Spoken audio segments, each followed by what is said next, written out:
Ladies and germs, it's showtime!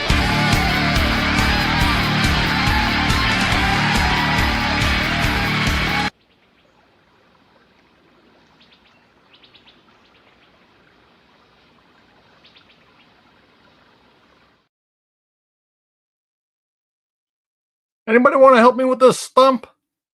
Come on, get your ass over here. Steve Christie. What you got? Oh! Oh! Look at that. We've got all these beautiful hockey masks just popping up in here. We've got Wildflower Jason Voorhees over here. We've got the Giga Chad Voorhees right down there. wait, the Giga Chad and the what was the first one? Wildflower Voorhees. Wildflower Voorhees. What the hell, man? What's going on, guys? Happy Friday the 13th, you son of a bitches. Welcome to the show. That's right, we're talking all things Friday the 13th tonight. We're going to go through all of them. Kind of give our thoughts, talk about some of our favorite moments, some of our not so favorite moments, all that good shit. How the hell are you guys doing now? Killer. Good. It's my day, so Oh yeah. can't complain. Jason was my son, and today is his birthday. Today is his birthday.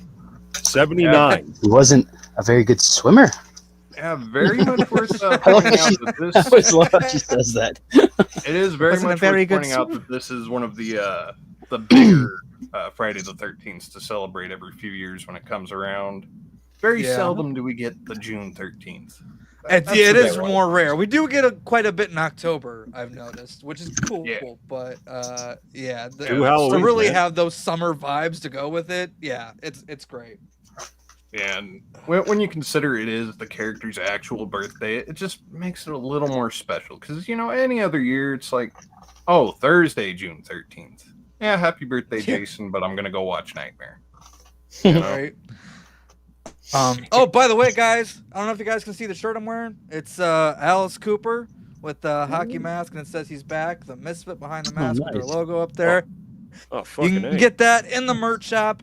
Go down in the description box, all that good shit. You'll find it there if you guys want that. But yeah, I had to grab that and wear it today because fuck yeah.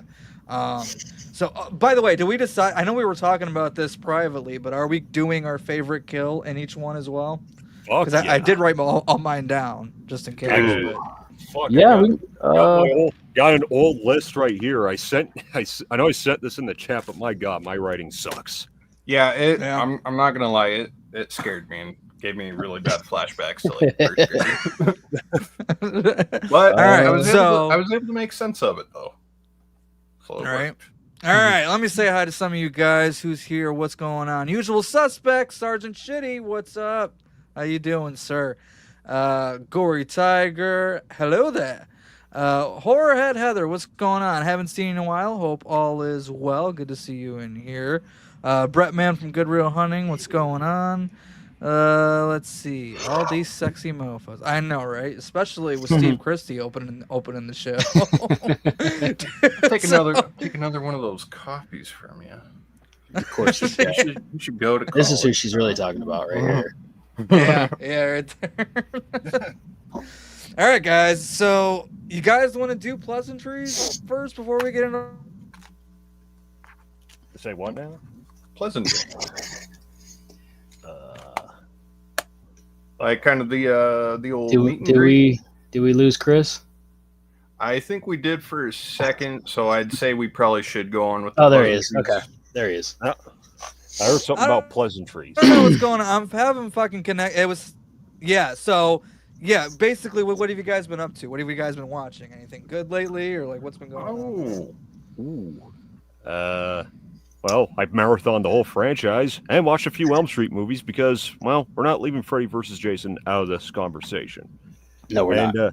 Other than that, I've just been writing more to our weird stories as part of our weird stuff for our watch parties to make them more entertaining. I've been working on Etherverse. writing.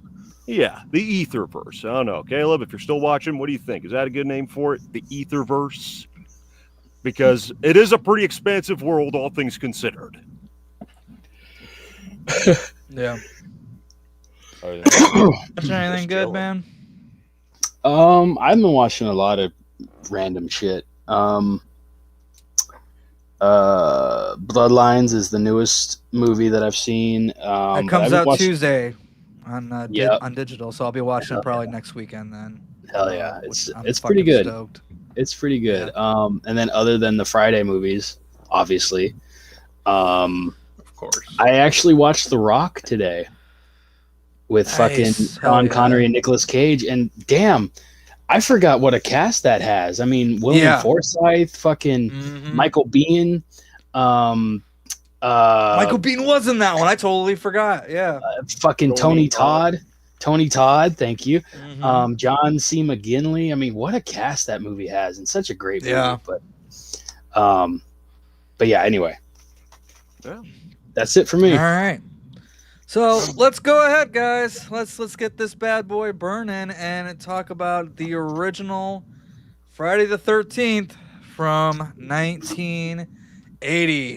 Whoever wants to go first will probably start off with Mr. Christie over here. Overall thoughts on the original Friday the 13th.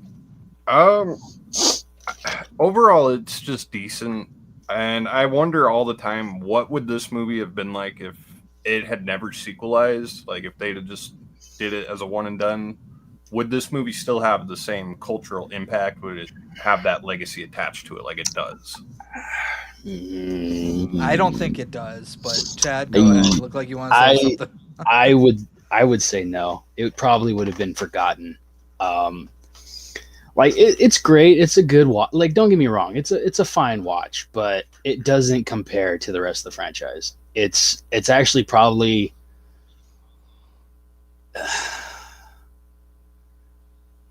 Chris, wasn't it last in my ranking way back when? It still might be last. Maybe. It still might be last, just because. I mean, I wouldn't go that far. well, don't get me wrong. I'm thankful for what it started, but honestly, when I marathon these movies, I rarely watch the first one. Like every once in a while, I do. Just the completionist in me, it's like, I might as well, fuck it, whatever.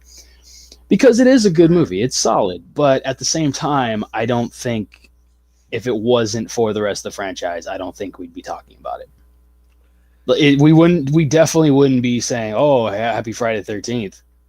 Like, probably no one would give a probably shit. not. No one would probably give a shit. We'd So- all still be dancing on the superstition of the day. Yeah, they'll they'd be saying, "Oh, some stupid fucking, oh, happy your next day" or something. Oh. That's fucking funny. Hey, do they celebrate that in Australia by chance? Ha! Is Brett still in here? No, God, I hope Austria. so. Austria, dude. I fucking hope he's still here. Arnold's their spokesperson. He probably Mastering just popped in, ceremonies. said hi, and dipped. God, I hope he's still here. Wouldn't surprise me. Yeah, All right, I'm not Danner seeing a Bobanner. response, so. Yeah, the original Friday the 13th. I mean, I'm gonna call it what it is. It's a Halloween ripoff in the woods. Oh, for sure. That's what they were setting out to do. Like even the opening scene is very reminiscent of the opening to Halloween. Victor Miller confirmed it. Yeah. Oh yeah. Yeah. I mean, sure, it doesn't have the shocking reveal that it's a small child, because then it would have been like, okay, now it's too on the nose where it's straight up parody. But I don't know. They waited till the end to pull the small child shocker. Yeah. I don't know. Yeah. Well, the movie as a whole, while you got some interesting, colorful characters, particularly Crazy Ralph. I mean, I love Crazy Ralph. Who doesn't? Oh man. Yeah. Every movie like this needs that cuckoo guy. But as far as everything else, like, I don't know, characters are pretty boring. They're throwaway. But the thing is, like, none of the characters in Friday the 13th are like great or anything, but these ones just aren't that memorable to me. And Alice is a pretty weak final girl. She just happens to survive. I do kind of like that with that Annie girl, that they kind of pull a fast one like a psycho, like, because her what was that word I was looking for? Happy-go-lucky personality that she had. She seemed so so innocent. It's like, okay, yeah, Yeah. she has to be the lead because kind of like how Laurie was the most innocent in Halloween, and okay, Right. but they pull a fast one and they kill her. But other than shit like that, and some pretty good kills, thanks to Tom Savini's great effects, which is the highlight of this movie, and of course, for sure. Betsy Palmer as Pamela Voorhees. Everything else is just kind of I mean, you have an entire scene in real time Mhm. of Alice making coffee. Riveting cinema. Right. Suspense killing. I know, right? Yeah, I'm pretty much gonna echo what a lot of you guys are saying, and that is just the movie is just fine. I don't have it at the bottom of my ranking, not by a landslide, but I do have it sitting comfortably in the middle, and it never really shifts around. Maybe it moves up a spot or two depending on my mood, but it's pretty much just always in like the middle of the road for me. I think the atmosphere is something that I love about the original in particular. I think it's got that summer kind of sweaty, muggy feel to it when you're watching it. It definitely feels like you're at the camp with these counselors. So I really enjoy that aspect. Of course, we can't talk about without talking about the great Harry Manfredini, who does an iconic score. Of course, you have Kevin Bacon in there, which is fun. We talked about the great effects by Tom Savini for sure. But yeah, the movie's fine. There's a couple camp slashers out there, not Friday the 13th related, that I like better than the original Friday the 13th. The Burning. So the movie's just okay to me. Actually, I would even say Sleepaway Camp is better than Friday the 13th, the original. Yeah. So Yeah. By far. On an entertainment level, yeah. By far, Yeah. inches better. Dude, yeah, you want to talk about Sleepaway Camp and characters? Like that movie's got it in the bag. Come on. Oh yeah. even dialogue. I mean, Oh yeah, yeah, they got a he's bag, good all at right. it. They got a bag. This guy blows dead dogs. Eat shit and live. Eat shit and die. Eat shit and live. Eat shit and live, Bill. That is an Oscar-worthy scene right there. You know. Yeah. Man, no doubt. But So- one, you mentioned Harry Manfredini though, and I just have to say, where the movie is doing a whole Halloween impression, for lack of a better phrase, he's doing his best Bernard Herrmann impression, basically lifting the Psycho score. Mhm. Oh Uh, yeah, there's but- it's definitely in there. But it's still great, and this movie's got some pretty badass tension throughout. Yeah, I want to like it more than I do. I think we all do. Yeah. Also, Alice, I'm not a fan of Alice as a final girl either. I would have much preferred. For me, I would have picked Annie, but I've seen some people throw Marcy out. I don't. I guess it would have worked, but I would much prefer to have had Annie as our final girl. But Yeah. I think where they really kind of dropped the ball. I mean, the reveal itself is great, but when Pamela first shows up on the scene, you're like, "Who's this bitch?" Right? And she's like, "Yeah, Mrs. Voorhees. I'm an old friend of the Christie." Should have had a scene of like very early on in the movie. Again, Annie's supposed to be the cook, so maybe she actually gets to camp. She meets Pam, kind of passing the torch to her, like, "Okay, I'm locking up. Here's the keys, whatever." And then she could disappear for the rest of the movie. Like, we only need that one scene, I think. And I think the ending would have been that much better for me. And again, to have Annie there instead of Alice probably would have been the route I would have taken. But what do you guys think of that? I like your thinking, actually. Yeah. Yeah. I'm actually visualizing it right now. Just Mm-hmm. I don't know if it's just because I don't have a shirt on, but I kind of got chills from that. Like, just kind of thinking, yeah, that would have been a lot more impactful there. That's what I would have done. yeah. Like that, like, cause I've contemplated that every time I watch it. Like, even Brenda as the final girl would have been anybody but Alice. Anybody but Alice. She was an okay character if you like to compare people to room temperature milk in a glass. Like Aaron. Eh. I mean, I got you. Like Aaron. Yeah. even some of her line deliveries were just so fucking hilariously corny. Like, Boy, is he dead too? He's still out there. He's Yeah, still I mean- out there. I mean, that line. I mean, I get that line's supposed to give you like one final chilling sting, but her delivery is just so 1950s. Yeah. Very, Bill's up there. so Yeah. a point like that's going to come up a little bit later, but in the opposite direction. What do y'all think though? Y'all have heard how Sally Field was allegedly supposed to be playing Alice. Would that I have did not elevated- know of this. No, There was a rumor. Yeah, I don't Oh. know how true that is, but Yeah, just there was a maybe- rumor. if we lived in that alternate universe, do you think that would have elevated the Alice character? I Well, I mean, think Sally Field just elevates everything. I think she's head and shoulders better than nothing against Adrienne King, but I think she's just head No. and shoulders better as an actress. I think she definitely would have elevated that role for sure. okay. I can picture it now. She finds out Pamela is the killer. It's the whole time, mate. The whole time. Especially if they, I can picture that. especially if they had met before. Yeah. Oh man. Uh, Again, like, just that one scene would have added so much to the ending. And of course, who doesn't love our classic Harbinger of Death, Crazy Ralph? It's got a death cuss. just like the veins in your neck. You're doomed if you stay. Like, I just love that trope in horror movies anyway. You always got the old crazy old man that's the harbinger of death, and we're gonna talk about a couple of them in particular. But Yes. yeah, let's see what you guys are saying though. I have OG Friday at a 3-star and 8th in the ranking. That's probably about where I would set it actually. It's okay, nice camp setting. Yep. Like a 7, which I think is fair. Sleepaway Camp, Madman, and The Burning are good camps. I have not seen Madman, but like I know of it. I just haven't got around to watching it. But yeah, no, Madman's I agree with the okay. other two.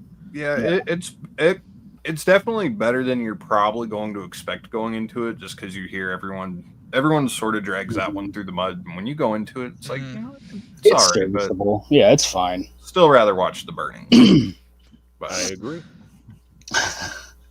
You would have spiked that shit. yeah, You Probably. would have yeah. you would have spiked that shit. All right. So, favorite kill in the original before we forget and move on to the next one. Go. Whoever wants to Marcy. go. Yeah. Marcy's a good. Pamela.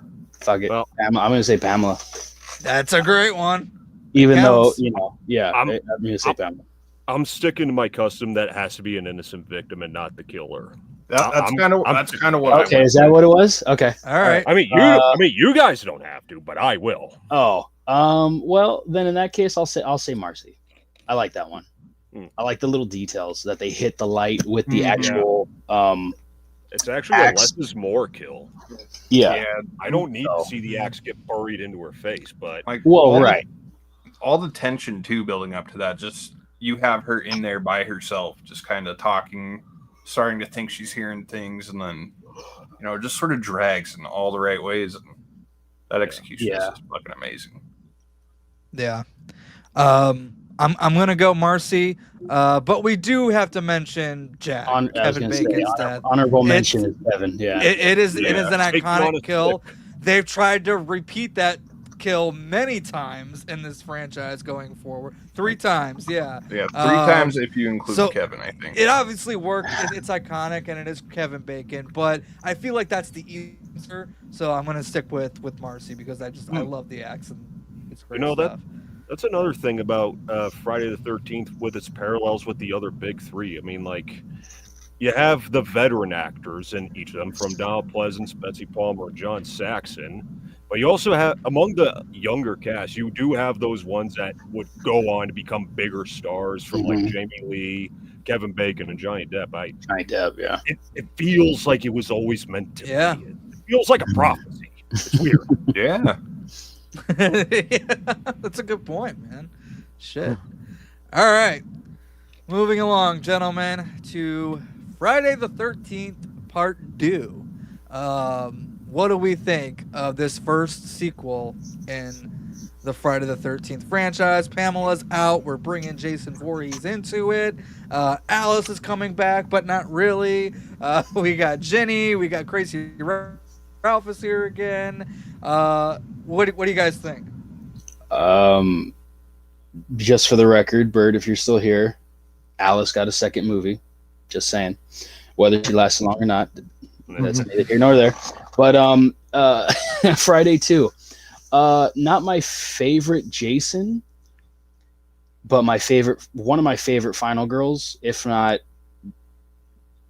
the best of the whole fucking franchise, and probably better than some of the other franchises.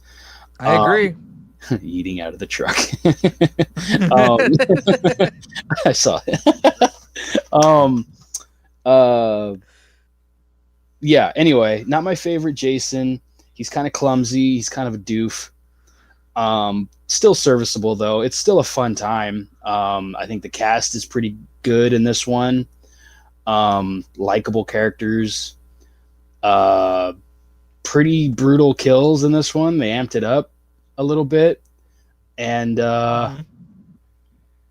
yeah, I mean, this is my number one when I marathon the movies. This is my number one. Yeah. Yeah, I actually did write that in my notes here that I took. Could be start of the franchise. It's a great follow-up to 1980, but this, you can skip part 1 and start here. Yeah. You got 20 really, minutes of yeah. a flashback anyway. Yeah, That's true. You got recaps in every fucking sequel, so you don't need the first one. For real, though. But I take small issue with the Sackhead statement on him being clumsy. He's only got one fucking eye to see with. And it's pretty fucking small of a hole, too. I don't know. And you figure Jason probably didn't do like Steve Dash or Warrington Gillette did in real life and had the tape on it. It's true. Tell me you wouldn't be clumsy. It's true. Yeah. And I go to Fair. defend Dick Warlock the same way in Halloween too. But Sackhead Jason is fucking scarier and scarier the older I get, man. I agree. I love the pretty sack. scary. The remake Sackhead is way more, like Braden said in his video earlier today. I don't know how many caught it, but he's pretty menacing. Way more menacing than part 2's Sack. Yeah, I just watched 2009 right before we started this too, so that one's really fresh in my mind. Nice. Yeah. I mean, yeah, I would agree that part 2 was an improvement, but I wouldn't say by a whole lot. I mean, better cast for sure. Yeah. Jenny, significantly better final girl. Yeah. It has the best campfire scene in this whole franchise. Like, Yes. bar fucking none. Oh yeah. Oh yeah. And I'm gonna give it but to you yeah. straight about Jason. Oh, Paul Holt, man. I love Paul Holt. Oh yeah. Where's Paul? Where's Paul? And that's one of the only 2 times in the franchise I think they actually say Friday the 13th proper. Oh yeah. Or no, they say it a couple times in the first one. So And Jason Lives. Yes. Yeah. Yep. but they really don't say the title in the franchise that often. Oh, Not that's why they call it that. not a lot. Not a lot, actually. But I mean, when you consider the front half doesn't even take place on the day, we'll get to that. I don't know, I guess. Hey, the I guess first the 4. day sounds menacing. What was it? 2 through 4 take It's place 2 in the through same 4 is weekend? one weekend. Yeah. Yeah, Cool. It's What? Crazy Extends fucking to- weekend. it extends to Monday the 16th. Jason go through a growth Does it? spurt through the Yeah, span of technically. that 3 days. But Went through a lot of changes in 3 days. Yeah. I mean, the man went through it though over those He 3 sure did. days. Indeed. But yeah, this one the characters though were definitely a step up. There was a little more. You had a surplus of characters, but they knew which ones they wanted to have at the forefront. Naturally, your survivors and your cannon fodder. but they all they meshed a lot better, I think, than the original cast. Mm. Oh, for sure. It's not even a agree. contest. Yeah, I agree. Yeah, part 2 is arguably my favorite as well. It honestly could go between like 3 or 4 different ones. It's like my favorite depending on like the day you ask me what mood I'm in. Part 2 is definitely one of those ones. Because I do think the cast is much better. Not only just better written characters, but the dynamics between them are more fun than it was with the cast of characters in the first movie. I do like Sackhead Jason.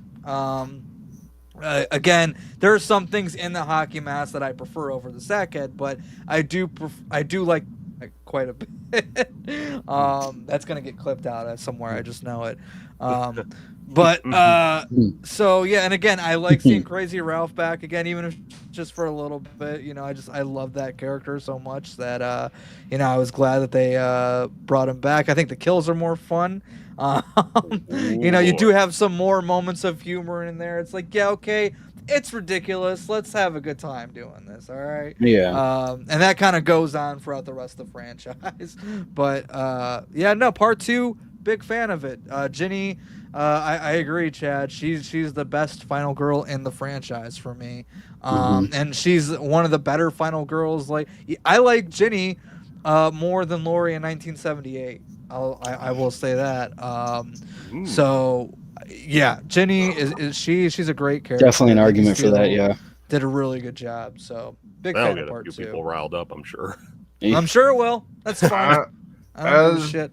As a blind follower of John Carpenter, I kind of got to agree. Ginny's a better final girl than Laurie in that regard, especially if you're just taking the single Halloween, you know? Yeah. Well, I mean, she didn't defeat the killer. She just happened to survive, being saved by that movie's Van Helsing. You know, if you think about it, the only movie that Laurie's actually good in is probably H2O. I was gonna say that because that third act alone is so kick-ass, even to this day. Yeah. Because like growing up, H2O was one that I liked a lot because it was the post Scream era. We were getting all those kind of like Kevin Williamson style slasher movies at that time. So I really liked H2O growing up, but as I get older and the more I watch it, the less I'm liking it, the less it's kind of holding up for me. There's still things I like about it for sure, and that third act still holds up. It's still pretty kick-ass. So yeah, I'm gonna agree. The highlight, actually. Now, shall we tally up the body count for this? Yeah, go ahead. Okay, let's. Hey, Peter, I got a machete in my face. Yeah, that is one of the meanest kills in this whole franchise. Oh, yeah. Like, you think, like, just fucking Crippy Boy there, just minding his own business, and Jason puts machete in his face. Hey, bro, couldn't even let him get lucky first. You know what makes it even better? You know what makes it even better is the ooh, Jason did him a favor. He saved him from those brown panties. Look, that's true. Yeah, because what the fuck? Fun fact. And the perfume, he would have gone down there, started licking, and been like, tasted that alcohol from the perfume like right away. Fucking totally would have killed whatever he could have gotten up. Fun fact, the director of that movie Voorhees, the fan film Voorhees, Cody Faulkner, I think his name is. Okay. We casted him in My Special Boy real early on. He was supposed to play a character in a wheelchair. But yeah, we almost put a character in a wheelchair in My Special Boy, but after we kicked him from the movie for being a tool, we axed it. So fun little fact. All right. So yeah, I think do we all have the same favorite kill in this movie? It's Mark. Probably. Yeah. All right. I did. It's just still iconic, man.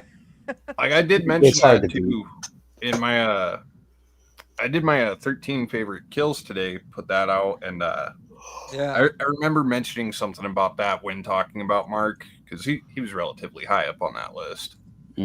It's as a kid, you're thinking, yeah, this guy, he can't die. You can't kill a guy in a wheelchair. That's something you just can't do.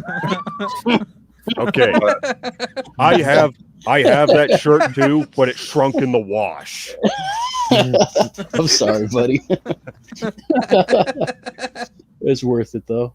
It was. It still fits, but I could tell that it shrunk. Oh yeah. What does it say? Oh, first aid. Yeah, the shish kebab was definitely the runner-up for best kill, though. Shish kebab's good.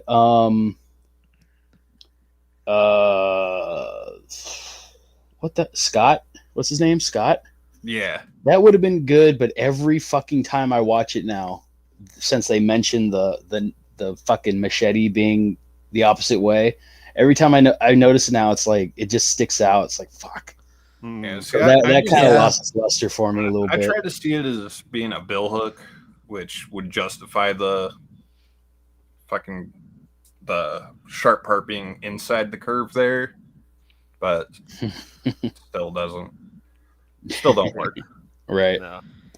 Let's see what Horrorhead Heather's got to say. Part 2 gets 4 stars from me and is 4th in my ranking. Not a fan of the sackhead look. Love Ginny as a final girl. She went with Jason and not Pamela. Yeah, and she used her brain. She went with that old psychology major that she's got. Oh yeah. Part 2 is a 4 and 5. What would she have done though if that was not Jason and just happened to be some random ass hillbilly? Well, I don't know. Keep that thought in mind for a little later on.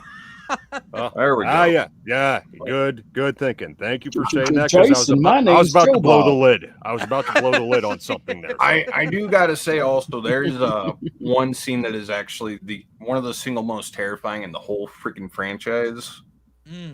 Because I lived in a house that kind of reminded me of the Packanack Lodge a little bit when I was a kid. And it's that, Paul, there's somebody in this room. And you somebody see in this this fucking room. Yeah. That scene is fucking terrifying. That scene's legitimately. gold. Yeah. That scene is great. God, I love Jenny. All right. Holy shit. Any final thoughts on part 2 before we move on? Start your watch along here. Oh, we got to talk about Ted real quick. I like Ted as a character a lot. Glad that fucker survived by staying at the bar. I know what happened. Ted. I know what happened. Ted's still out there somewhere. Oh, I know what happened. Do ya? He became a serial killer who went around killing tarot card readers. Any fans of the X-Files will probably appreciate that one because that is one of the best episodes. It turns out Ted was yeah. a dick, and when he went back to his life in the real world, he got crushed by a car. Yes. Yeah. Yeah, I didn't know how to articulate that, so I was just not trying to touch that. It was in my mind. Like, how do I incorporate that? There's a way. He wasn't a All happy-go-lucky fucker. He portrays at summer camp. Yeah, maybe he's just happy to be away from what's his nuts. Fucking God. Not Harley. It's Buddy Repperton. Yeah. Maybe he was just so happy being away from Buddy Repperton, where he's just like, you know what, I can be my real happy self. All right, well, Danner's already prepared. Let's go ahead and talk about Friday the 13th, Part 3 in 3D. Yeah. 13th, Part 3 Whoa. in 3D. AKA Where to start? Saturday the 14th. Not technically Saturday the 14th. Oh boy.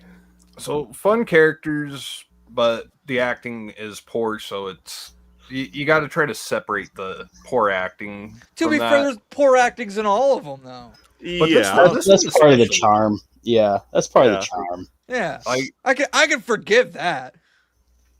Like this one, I think they developed like a real chemistry while waiting for all the 3D shots to be set up. So even if they didn't get to have like these riveting performances, you can tell that they actually enjoyed each other's company. That's one thing I really like about this. characters are shit, but they're fun to be around. Yeah, I agree.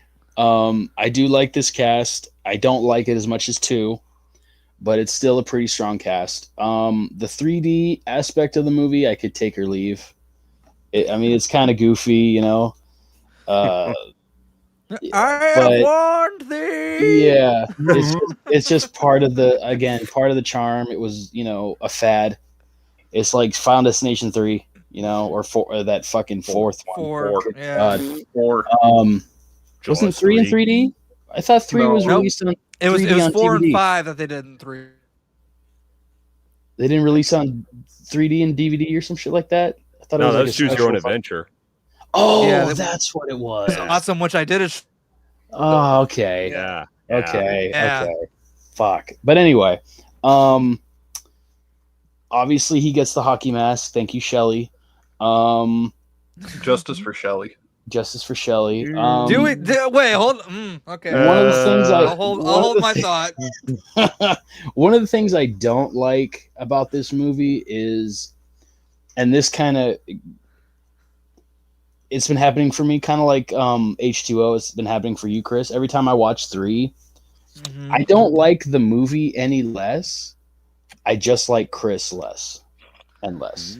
And she I'm was not one of going to my disagree with that. She was one of my favorites, but it's just something about for one, bitch, you probably just hallucinated because you are no more special than anyone Well, else. So I'll why tell you does what. It Jason feels come like after she's in the you? wrong movie. I think that's what it is. Yeah, Like yeah, she's from a completely separate movie than everybody else is. right. She feels Yeah. like so out of place, even though she's Yeah. supposed to be like our final girl. Her- Don't get me wrong. There are things about her I like, but Right, I just don't think. and she does hold her own. She does hold her own Yeah. at the end, but Yeah. I feel like she should have been in a movie called The Diddler instead of Friday the 13th Part 3. So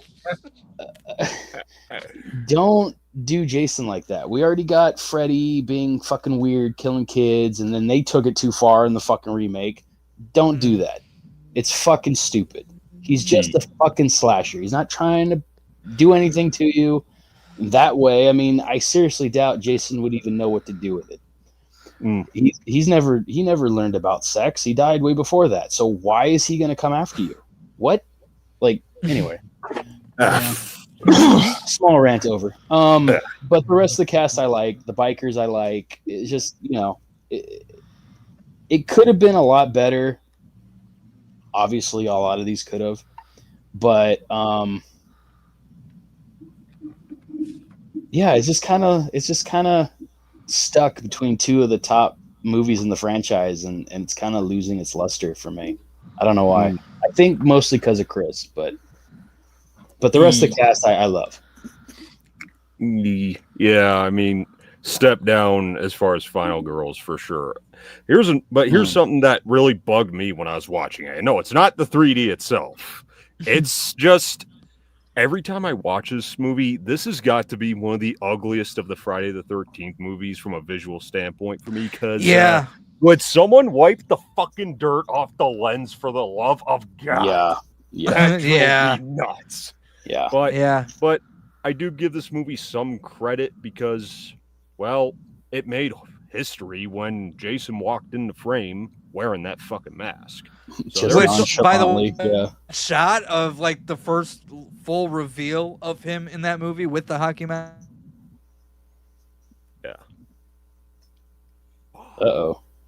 Not now. Not when he's talking about the fucking mask. I know. I was such a man. But I'll try and hold it. But yeah, it's a historical moment to me, Right. for sure. Right. And Jason himself is better in this movie because, I mean, you got Richard Brooker there. I mean, rest in peace. But Yeah. I think he's I'm a great surprised Jason. Richard never got another shot. Hmm. I'm really surprised by that. He wouldn't have been out of place in part 4 at all. Oh, he's back. Yeah. Hey, Chris. Sorry, man. You dipped out. You're fine. talking about the mask. I don't even remember where I cut out. My internet's going in and out. I don't know. All right. It's weather, maybe. I have no idea. But we'll push through. What was I talking about? I was talking about the shot where he comes out wearing the iconic hockey mask, but I don't know how much of it you heard. That was pretty much it. Yeah, no, I think it's iconic. It's a great moment in the movie. But yeah, the movie, it's not one of my favorites. It's like kind of very middle of the road. There's things I like about it. It's not one of my most rewatched ones because there are my Friday movies that I rewatch all the time, and there are some Friday movies that I all hardly. That's an even in unfortunate marathons, there's concern. someone's like, maybe I'll just go for this one or something. Right. Yeah, but yeah, 3 is it's not one of my favorites, but every once in a while, obviously the hockey mask is great. I am not a fan of Shelley. I'm just not a fan of that character. No. He's the fucking boy who cried wolf. Shelly's dead. Thank you. God damn it. See, I don't know if my sympathies for Shelley just my sympathy for Shelley might just have to do with had he composed himself a little, more normal. He probably could have been clapping cheeks with Vera. I mean, maybe. Yeah. Because, sure, he's a husky dude, but had he been normal and not all, hey, look at my little box, it's got my whole world in it. That probably He almost dried her. He almost won her over when he knocked over the motorcycles there. She was like, oh, that was great of you. It's like, you may have a shot here, Shelley. Maybe, but nah, he cried wolf one too many times. Yeah. Again, there's a couple fun kills in here. I do like the whole Higgins-Hagen location of Crystal Lake, which, by the way, Crystal Lake, they never say how big it is. It must be pretty fucking big because it covers a lot of fucking locations throughout this franchise. It's as big as Indiana. But so I do like the setting. It's different from the first two, but it's still very much on the lake. It's very Friday the 13th still. But yeah, this one's just not one of my favorites. It's just kind of fine to me. And yeah, the whole backstory with Chris, it's totally unnecessary. It doesn't fit. It, other than it's oh, you're the guy I ran into in the woods randomly 2 or 3 years ago, however long ago it was, and it's just this can just be taken out, and the movie would be fine without it. Needlessly convoluted there because it makes you wonder: did this take place before part 2? Then why does he look? Why is he bald? Yeah. He had all the fucking hair in part 2. You can't. Okay, we can't use logic in this franchise. I know, but it's worth pointing out though. I can't help it. So that brings up a little bit of a theory, I guess you could say. What if all of these incidences never really occurred, save for the first film, and these are just extensions of a campfire story? That's a fourth wall bending way to explain why Jason. We're so Jason's the different, common monster, but you have all these different legends and stories that never actually happened, or maybe they did, and you don't really know. Yeah, I like that. But it bends the fourth wall and fucking introduces us to whatever the fifth and sixth walls might be. Don't know that that's a thing, but fucking follow that theory and you'll find there probably is. Yeah. But yeah, it's it's funny that home video. Funny that Shelley went on to become a copyright lawyer and was somewhat involved with the Friday the 13th lawsuit. Yeah, he was the one who was giving the fans a lot of updates regarding what was going on during the case a lot of the time. I don't think he was directly involved in the case, but he knew people who were. So I think he was the one that was always updating people. But all right, part 3, favorite kill. Whoever wants to Andy McHand stand. Yep, that's mine as well. I mean, it's not so much when the kill happens. I mean, it's done well, but the cherry on top is the aftermath when what's her face sees what's left of him up in the stacks there, and the Fangoria Tom Savini nod. I love that little bit. It's almost like they're saying, "Come back to us, Tom. We miss you." It's pretty much. There's a lot going on in that scene where you reveal Andy's corpse. I didn't notice this until watching the Scream Factory box set. The blood dripping down Yeah. Because I thought it was just the fucking drip onto the page, and she's like, "What's this?" Hmm. I never noticed when she looks up, you can just see the blood coming right at the camera. Yep. That is a beautiful touch to that. Yeah. And Godzilla was only like 25, celebrating his 25th anniversary. Ouch. Favorite kill. Oh, I would say either Vera or Rick, just because of how corny and goofy and over the top they are, and you can see the string. But probably Rick. Fucking eye pop. Okay. Yeah, because that was I mean, they're both brutal. They both include eyes, but I'm gonna have to say that one. Yeah, I'm gonna say the handstand one's probably my favorite, but shout out to Vera's as well, because the harpoon in the fucking eye is just great. So I think that's gonna have to be like my 2 picks for that. Hey, put that down. That's not funny. So Vera's death hurts me because she's my pinup girl from this film. Like, Who? Vera? Oh, Vera. Okay. I can Yeah, like when we did the reviews, like back, what was it, 2021? Like that was one of the things that I did on there where it's like TGIF pinup girl, Vera, smoking. So that broke my heart when she did. Don't take no food stamps. Like that's just a line that just pops in my head randomly some days. Yeah. Like I'll be in a store No and be like, food stamps. don't take no food stamps. What's going on, Miss Carter? Good. All right. Yo, Anything else let's we want see. to talk about with Friday 3? One more added touch I do like in Richard Brooker's performance as Jason. I do like the little sneer that he does. Kind of, I mean, I know he shouldn't be like a pervy, but I can't help but like that level of sadism to him. He's like, "Hey, I'm gonna get you." I can't help but enjoy it to some extent. But Yeah. not the diddling part though. One more thing I wanted to add while I'm thinking about it is these movies never really scared me as a kid. Like Jason, like I got scared by some stuff, but Friday the 13th was never one of them. However, that scene with Jason in the window at the end of Friday 3 fucking terrified me. Like that is like legit great. I love that moment as well. And then you have the cheap dead Mrs. Voorhees coming out of the water. Oh, which just God. looks awful. Yeah, But so- you know, it is what it is. So if there's 2 things that you would have to George Lucas out of this movie, it'd be the Jason's a rapist and the Correct. 3-headed Mrs. Voorhees. That's what I would just take out. You know. But Perhaps even Chris's bad imitation of Sally from the end of Texas Chainsaw. that Ooh. no, Yeah, that's because pretty bad. it's funny though. It's funny. But it is worth pointing out for me personally, this was actually the first of the Paramount Fridays that I saw. Interesting. So, yeah, it kind of spoiled some Well, it's a things. good thing that every movie recaps the films before, then, huh? Yeah, it's like when I got around to seeing part 2 for the first time, it's like, okay, I can stop now that there's 15 minutes left. I saw this a few weeks ago. Yeah, right. Yeah, no, dude, it was like a fucking art house movie when I first saw it. Yeah. And now it's this. You know, say what you will about the recaps, I kind of like them. I do too. They have that, They're especially when Ralph comes back and does the one for 7. Seven, Or 8. New Yeah, Blood. yeah. Yeah. Who does 8?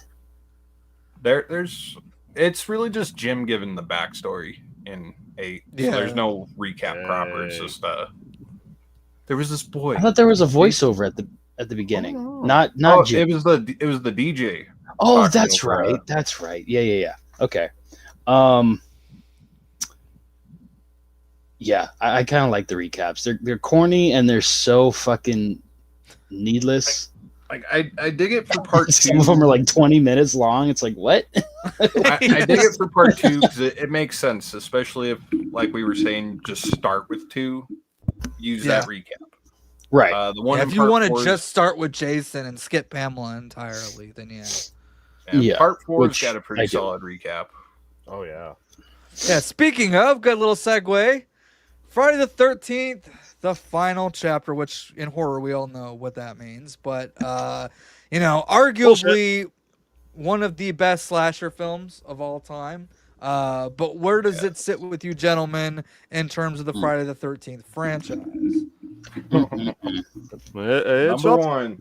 It's up there. Not number one for me, but it's up there. It's definitely top 3, I think. Oh yeah. It's definitely top 3. Yeah. It's 100%. This one's probably legitly a little bit more scarier than the previous 3. The first time I saw this, the tone's I was darker. well, yeah, that's what what I Kills meant. are meaner. Yeah, this is a pissed off Jason, and Yeah. the fact that it was Ted He's White had a I rough think, weekend. makes Yeah. it the best. Yeah, I mean, we're on what Oh. now? Sunday the 15th. What's up, Davey? This guy's he's had it. What's going on, Davey? Settle that Jason lives, Well, I'll be undisputed damned. heavyweight champ. I agree. We're gonna get there. agree. We're gonna get there. No, but final chapter is great. Again, another great cast. Probably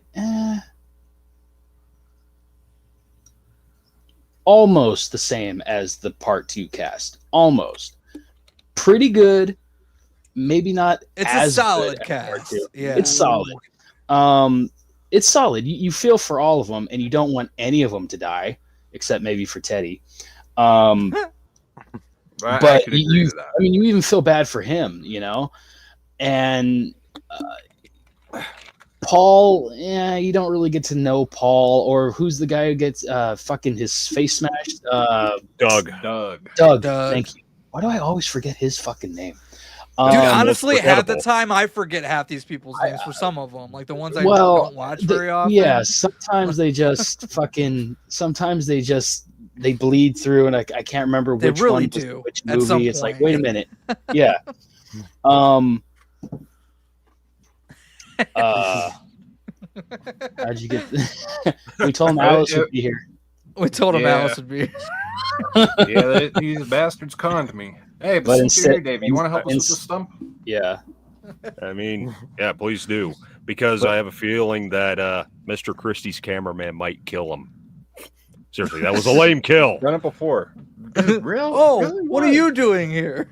What are you doing out in this mess? I almost bought a yellow raincoat for this. That would have been great. But I figured the bandana was infinitely more Steve Christie. And it was like a last second thing I said in my kill ranking video. So I'm like, you know what? Fuck it. Let's lean into that a little bit. I just kind of said it as a joke. Tell him Steve Christie sent you. It's like, ooh. Yeah. But, yeah. Davey brings that's- up an interesting point. The cast of the final chapter is really what brings it home. Let's be honest, there's not much of a story there. Well, there's not much of a Right. story in any of them, really. So, Mm. yeah, the cast really does kind of make or break a Friday movie. Like, the cast Yeah, this either one works makes or, it for or they sure. don't. And, yeah, Oh, I yeah, do. for sure. Again, but I don't think everybody in the cast is great. There are definitely characters in Some here that weaker I'm not ones, a fan yeah. of, but you do have your highlights as well. So it's a nice little balance.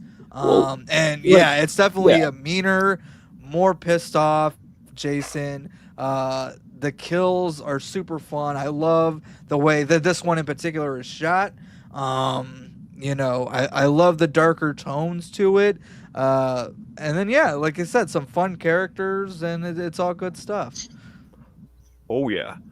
I mean, even with the whole cast thing, I mean, this time we're not just having the horny, drugged up teenagers. We actually have a family this time around. Yeah. And, Yeah. so that was an interesting change of pace, and it gave it a little more, just gave it another layer that we never had before.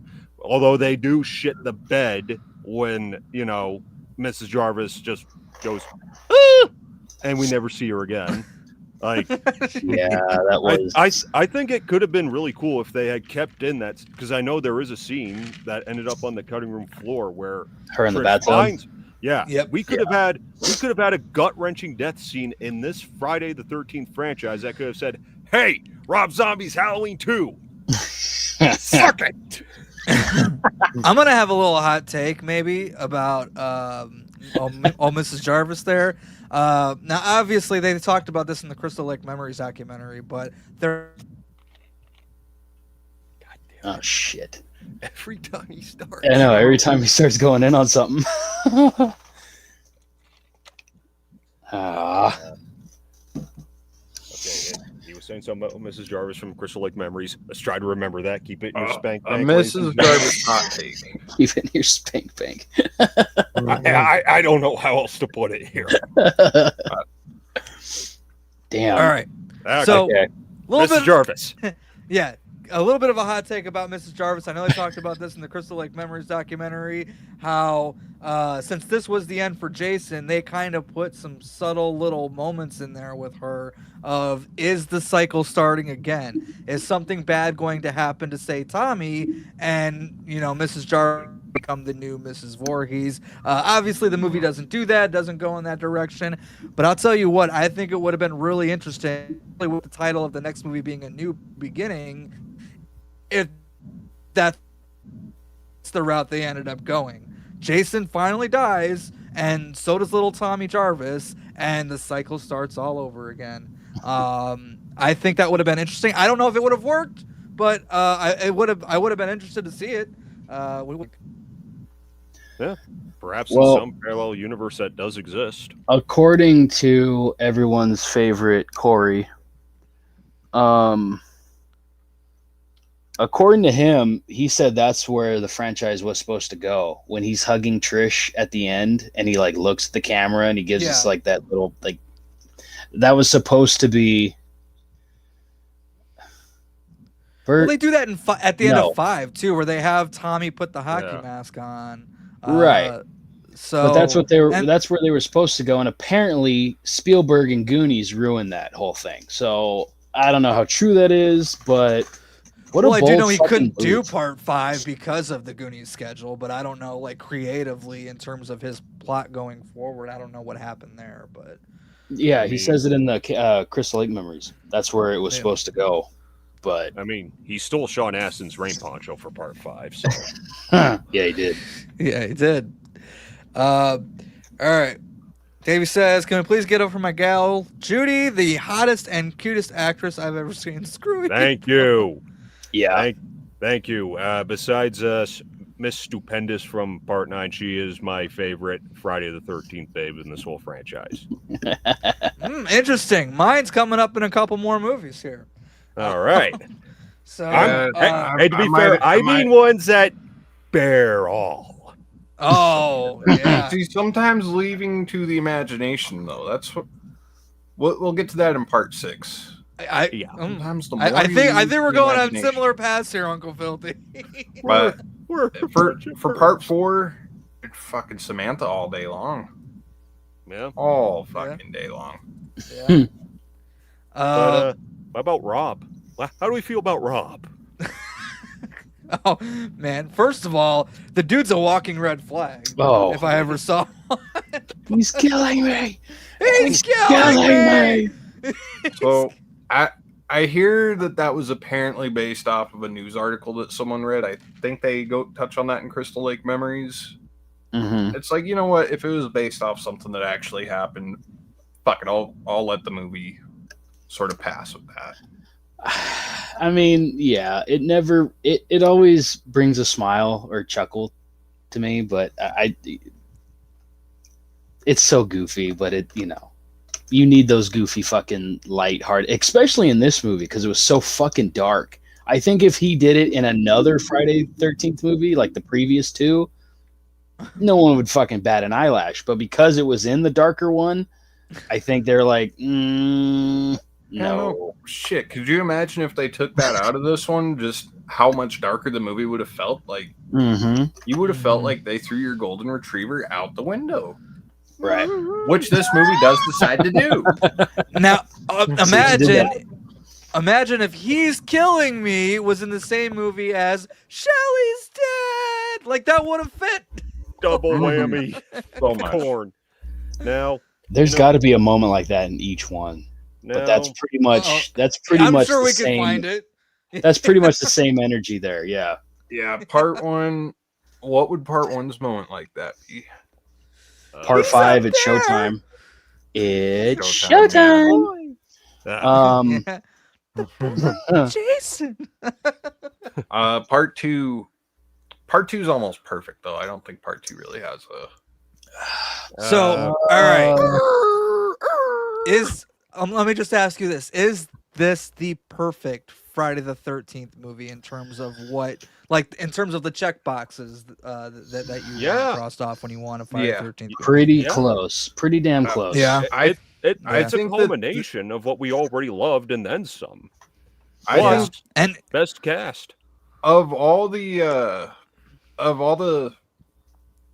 Friday the 13th films up to this point, I think this is the one that was the most copied and pasted going forward. Sure, you could say that they've all been pretty copy and paste, but they saw how the characters were all kind of They took somewhat a- yeah. interesting, Mhm. and they copy and paste this template, but it will slowly start to diminish a little bit over time. I mean, So, this one has the best bantering among the cast too, particularly between Ted and Ted and Jimmy, Jimbo. Yeah. Yes. Jimbo, yeah. So I mean, much. from what I Dad, understand, fuck. a lot of it was ad-libbed. Oh yeah. So much so that you forget almost completely about Paul and Doug. Yeah. I mean, pretty much. Yeah. Is the quintessential 80s slasher. Yep. Yeah. Yep. I would agree with that. That's hard to argue, for sure. Part 4 is the best friend group. One I of the don't best. know One of the if I best. would agree with that one, but it's a good one. Yeah, it's a good one of the but I don't best. think One of the I wouldn't tops. say it's the best friend group in the franchise. Yeah. I think so. I prefer the Burt dance from the final chapter skit over Jimbo's dance in the final chapter. Of course you prefer it. You're the one who did it. What? Right? What the what? You know what? Oh You know wait, what, or is this You know what? Brad? Or is this Bert? It's got to be Brad. It's got to be Burt. Yeah, it's Bert. I mean, Come on, Bert. It's got to be Bert. Anyway, well, if you want, hey, Brett, man, if you're gonna talk like that, why don't you watch Crispin Glover's dance double in that other movie I hate? Come on. That wasn't Crispin Glover dancing, by the way. That wasn't him dancing as Willy Wonka. It was a double. Why don't you watch that instead? Oh, what's up, Fachi? Hi, So Matt. I'm going to wait to answer this question because we haven't gotten there Good yet. So I'll question, save though. my thoughts. Who's the But hottest final- Chance wants to Ooh. know who is the hottest final girl. So not necessarily the best. Who's the most babelicious? Can we say from the movie? Judy. But Final Girl. Oh, final girl. Shit. Final girl. Hottest final girl in the franchise. Wow. I'll wait. I'm waiting too. But Wait. Okay, hold on. We got Ginny. We got fucking Chris. Fuck no. Did you say Jimmy or Jenny? Ginny, Chris, Trish. Ooh, yeah, maybe pin that Oh, one for Pam? now. Ooh, maybe Pam. Pam's definitely up there. Pam's up there. Maybe Not Pam. my favorite. But For a yeah. blonde, dude. For a blonde, I'll take Rennie, some. no. All right. Oh, come on. Tina's up there. R.I.P. I like. I think Lar looked a lot better in a fucking House 2. Honestly, like there's something about her burnt looking blonde hair. I'm gonna say Ginny. I'm gonna say Ginny. Amy Yeah. Steele's beautiful. Yeah. I'm gonna say Ginny. I'll wait. all right. Hey, I'll what's wait. up, Jamie?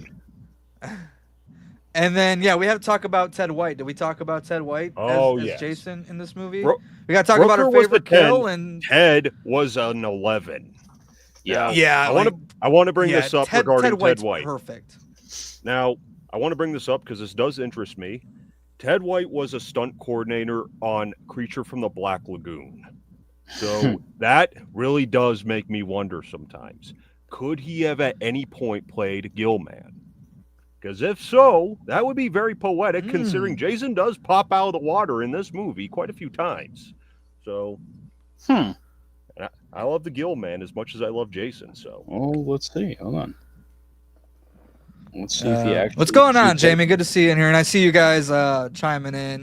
Megan from Jason Lives. Ethel is my pick. She makes a great stew. Dude, I got some things to say on Ethel. We'll get there. From Uh, Aaron to Ethel, you got something with E's or what? I don't get it.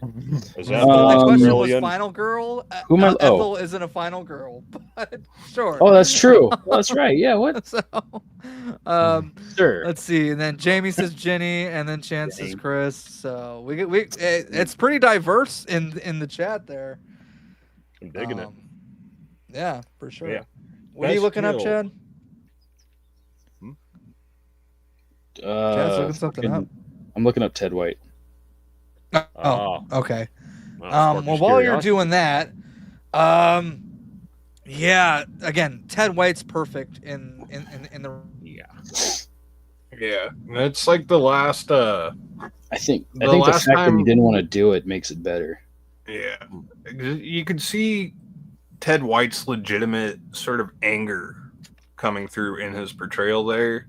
especially with Corey Feldman. Yeah, to think that there could have actually been an actual fucking head popping of Corey when he's bashing through the window there. Yeah, right. Did he say something to the effect of that little brat needed a spanking? Something like that. Why is it always when I'm trying to make a fucking point? What? I don't know. Your internet really hates you. It's right got now. a death kiss. Shit. Fucking Something about Friday the Ted White's 13th performance. bullshit. It's okay. I will be your memory bank for the night. God damn. Ted White. Ted White's yeah, Mead's performance. he's fucking phenomenal. All right, let's just call it what it is there. Favorite kill for me, again, outside of Jimbo with the corkscrew. Ted, where the hell's the corkscrew? Outside of that one, I'm probably going to have to go Samantha on the fucking raft. Because also, again, just what she had to go through behind the scenes doing that scene deserves a lot of fucking credit. Plus, it's a fun little creative kill at a camp slasher.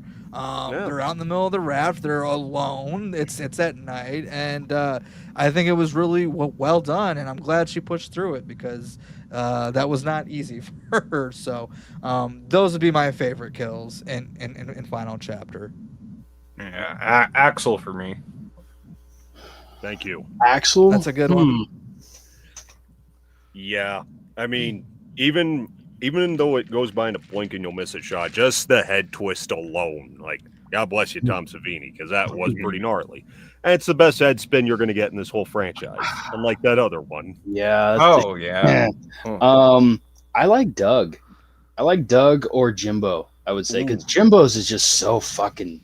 He gets a corkscrew in the hand, then a fucking cleaver in the fucking face, and then Yeah, he gets it's nailed up layered. against the wall. He's dead, but still. He's crucified with Yeah, he's fucking, with like fucking railroad spikes. Now, So- if we were not going off of innocence alone, I very well Yeah. could be giving it to Jason in this one, but Uh, Doug's kill is up there too, and we got to talk about it Paul's hurts to kill. watch. 'Cause, as a guy, Oh. don't tell me you guys don't fucking wince when you see Paul's kill. Oh, every Oh yeah. fucking Yeah. time. Oh, it's like between that and Andy's kill in part 3, it's like, fuck. Yeah. What did we do? What did we do to deserve this? Had sex, By had the way, sex. the whole Rob and Sandra from part 2 connection. What was that about? Like, it really went nowhere. No. That feels like think- a last minute slap together fucking It thing. really did, and not well thought out at that. No. You know, because, Almost like, oh, it's just say- almost like he had to be some kind of red herring, as if we don't already know who the killer is. Well, Just 'cause again, he he's a was bit he's a shady. walking red flag. Yeah, Like, I don't know. yeah, I don't know what that He was was- about either, but I had to bring it up. I think it was them trying to sort of do the Infinity War thing, you know, where it's like, all right, this is big and it's all starting to come together, you know. It's the culmination of Before yeah. Infinity War was Infinity War. But so yeah, Friday the 13th, the final chapter. Final thoughts. It's one of the best, but it's the perfect Friday the 13th movie. Not my favorite, but arguably the best. It's- And it was a great way to close out the series. It really was. However, we if didn't they actually close chose off to stop there. because next we get into part 5, a new beginning, ladies and gentlemen. And I'm gonna say it. This is one of my favorite Friday movies to watch, just because of how much fucking fun it is. I have such a blast with this damn movie, but I want to hear from you guys because there's a lot of people out there who don't like Friday 5 at all. Like, it's not one of their favorite ones, and there are some people out there who also really enjoy it. So I'm really curious on where you guys fall on a new beginning. Okay. It has a lot of questionable narrative decisions here. Sure. And considering what happens after, this movie feels kind of what some people would call the redheaded stepchild of the franchise. I wouldn't go that far. We'll get there. Oh, But I will say that if I'm marathoning this franchise, I do tend to skip this one a bit because I could just as easily go from part 4 to Jason Lives and not miss a beat. But for what we do get in here, we do get some pretty colorful characters like Ethel, yes. Yeah. a fucking demon. Would you Ooh, shut the I- fuck up? Demon should have been in a better movie. I was thinking about It was. I was Return thinking of about the the Living Dead. enchiladas, man. I feel Yeah, sorry Return of for the Living that Dead, guy. fucking Scooby Doo, fucking he's Yeah. popped up in some other shit for sure. Yeah. My first Friday. in Reggie squealing like a little girl. Dude, Reggie in that fucking red tracksuit. Yeah, Like well, that Oh, Reggie- yeah, tracksuit. That iconic. tracksuit had second Theater. billing. I was gonna say iconic look. That's Yeah, iconic. for sure. But the killer reveal in this one has got to be one of the most pathetic fucking reveals ever. It's like, oh hey, it's Who the fuck is guy? that? Yeah. Oh, it's that paramedic who had 2 scenes and did nothing of substance.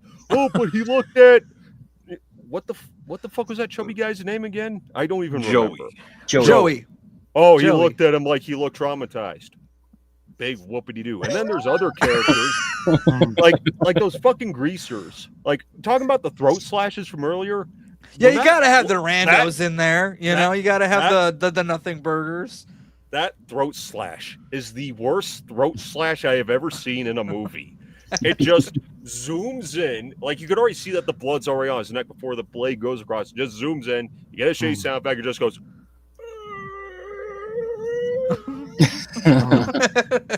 Like, but there are some good kills here. But I'll hold off on that shit. But again, the hallucinations of Jason were probably the highlight for me. But I'm not a big fan of this Tommy Jarvis at all. He's just wooden. He's not traumatized. He's just boring. So yeah, Blu-ray brings up the only thing that I don't like about Friday 5 is Tommy. John Shepard is my least favorite. I think he's. Can we agree that he is our least favorite of the 3 Tommy Jarvises? Easily. Now that far. being said, I don't mind him for what this movie is and where his kind of character was at. But I'll talk about that in a minute. But yeah, for sure, my least favorite of the 3 Tommies in this franchise. Chad, part 5. It's not one of my favorites. I mean, I'll watch it. But I'm like Danner over here. If I can go from 4 to 6 and not, like you said, not miss a fucking beat. Yeah. It's a fun watch. It's obviously the most raunchy one. Yeah. Some of the kills are pretty good. It's just that reveal at the end, knowing it's not Jason, and like even on rewatch, knowing that it's not Jason. Like I know everyone probably pictures it's Jason until when he falls from the barn, but it's like, I mean, the mannerisms were there. yeah, and that was Morga, right? Tom Morga. Yeah. Yeah. Yeah, he did a pretty decent job. He doesn't really get talked about as much because I think most people dislike this movie. There is quite a fan base for it, but this one's probably arguably the most divisive because you got like Jason Goes to Hell, but you got the ones who either love it or absolutely fucking hate it. This one I'm just kind of in the middle on. it's like a 6.5 out of 10. Not great, but not horrible. So Yeah, for me, I love that part 5 is really kind of the first one to kind of really acknowledge, yeah, okay, this is ridiculous. So let's just go full on like horror comedy style with these types of movies now. We did a couple where we actually try to take it seriously for the most part. Sometimes it worked, sometimes it didn't, but now it's very self-aware. It knows what it is. It knows the audience who goes to see these movies. And that's just part of this movie's charm for me. It's part of the fun. Ethel, for example, every line she utters in this film is comedy gold. And especially her delivery of it. Dude, even if she just says, "Would you shut the fuck up?" It's the way she delivers those kinds of lines that just really make it a lot of fun. Again, I don't know. you dildo. Yeah, that's probably the big one right there for Ethel Lange's. Fucking slap. But yeah, fucking Ethel and Junior though, man, they're quite the pair in this film. That's a weird pairing. So I was watching a video where I fucking forget the name of the channel, but I was watching it the other day where this guy is going over his questions on this film, and he raised an interesting one. Mm-hmm. Is Ralph possibly Junior's dad? you know, probably not, but God, I would love for that to be the case. Like somebody needs to write the fan fiction of that right now. I'll read the shit out of it. Because I could see that family dynamic. Like, yeah, they talk about in the first film, Ralph's wife is worried he's out drinking again.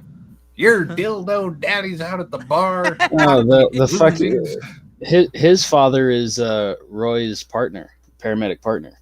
Oh, jeez. They both have illegitimate kids that they just don't give a fuck about.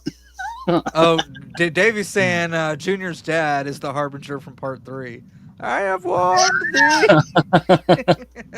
Oh, yeah.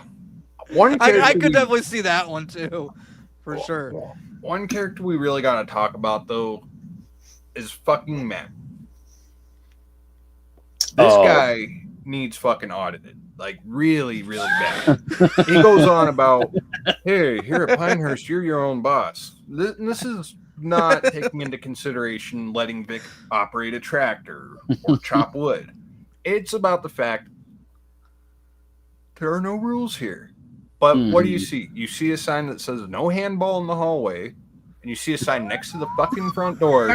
Keep the door open at all times. Tell me those are not fucking rules. Understanding what rules are. Pinehurst is a fucking joke of a facility, man. It kind of is. And yeah, the letting Vic operate fucking heavy machinery and.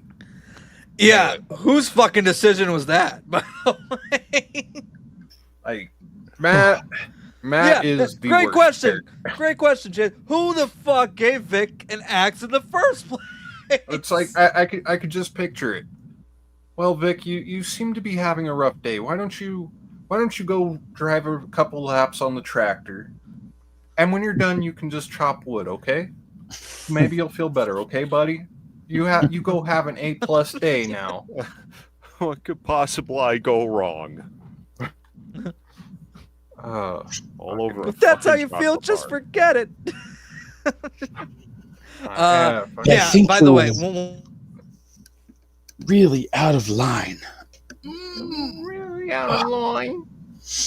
Violet's dance in part 5 is great. But is it as great as Crispin Sick moves in part 4? Now that's a question for Friday the 13th fans everywhere. Crispy Critter or the Robo Goth chick? I prefer the pseudo echo song that Violet dances to, but I was gonna say, yeah. I kind of like the robot goth chick. I mean, the only thing I would add to But this, I would scene go is Violet. I'd say play Mr. Roboto by Styx, and this scene would be an A+ for me. Yeah. Robots should just go gothic. Megan, you Yeah. pop, bubblegum pop bitch. Anyway, what? So, yeah, part 5. I have a lot of fun with it. It's one of my favorite ones to rewatch. And in fact, the older I get, the more I love it. Yeah. So, again, it's self-aware. It knows what it is. I know there's a lot of people who are very divided on the ending and the reveal of this movie. When I first saw it, and especially when I was younger, Yeah, I was gonna say, it's a great, it's pretty solid Friday 13th flick up until that fucking reveal. So yeah, And, Mostly, yeah. and am I the only one who thinks that fucking Roy actually kind of looks like Matt when he's revealed at the end there? kinda, Like, little bit. It confused the shit out of me for the longest time. Like, I was aware that, okay, Matt was dead, but then why is Matt wearing the mask? And now who's this Roy guy that the sheriff's expositing? the Well, I next think they scene, you picked know? up on it, and that's why they had the sheriff explain what the fuck we just watched. Yeah, that's a good way of relaying the info to the audience. Anyway, When he Chris. saw his Joey all mangled up like that, I'm like, what? What the fuck?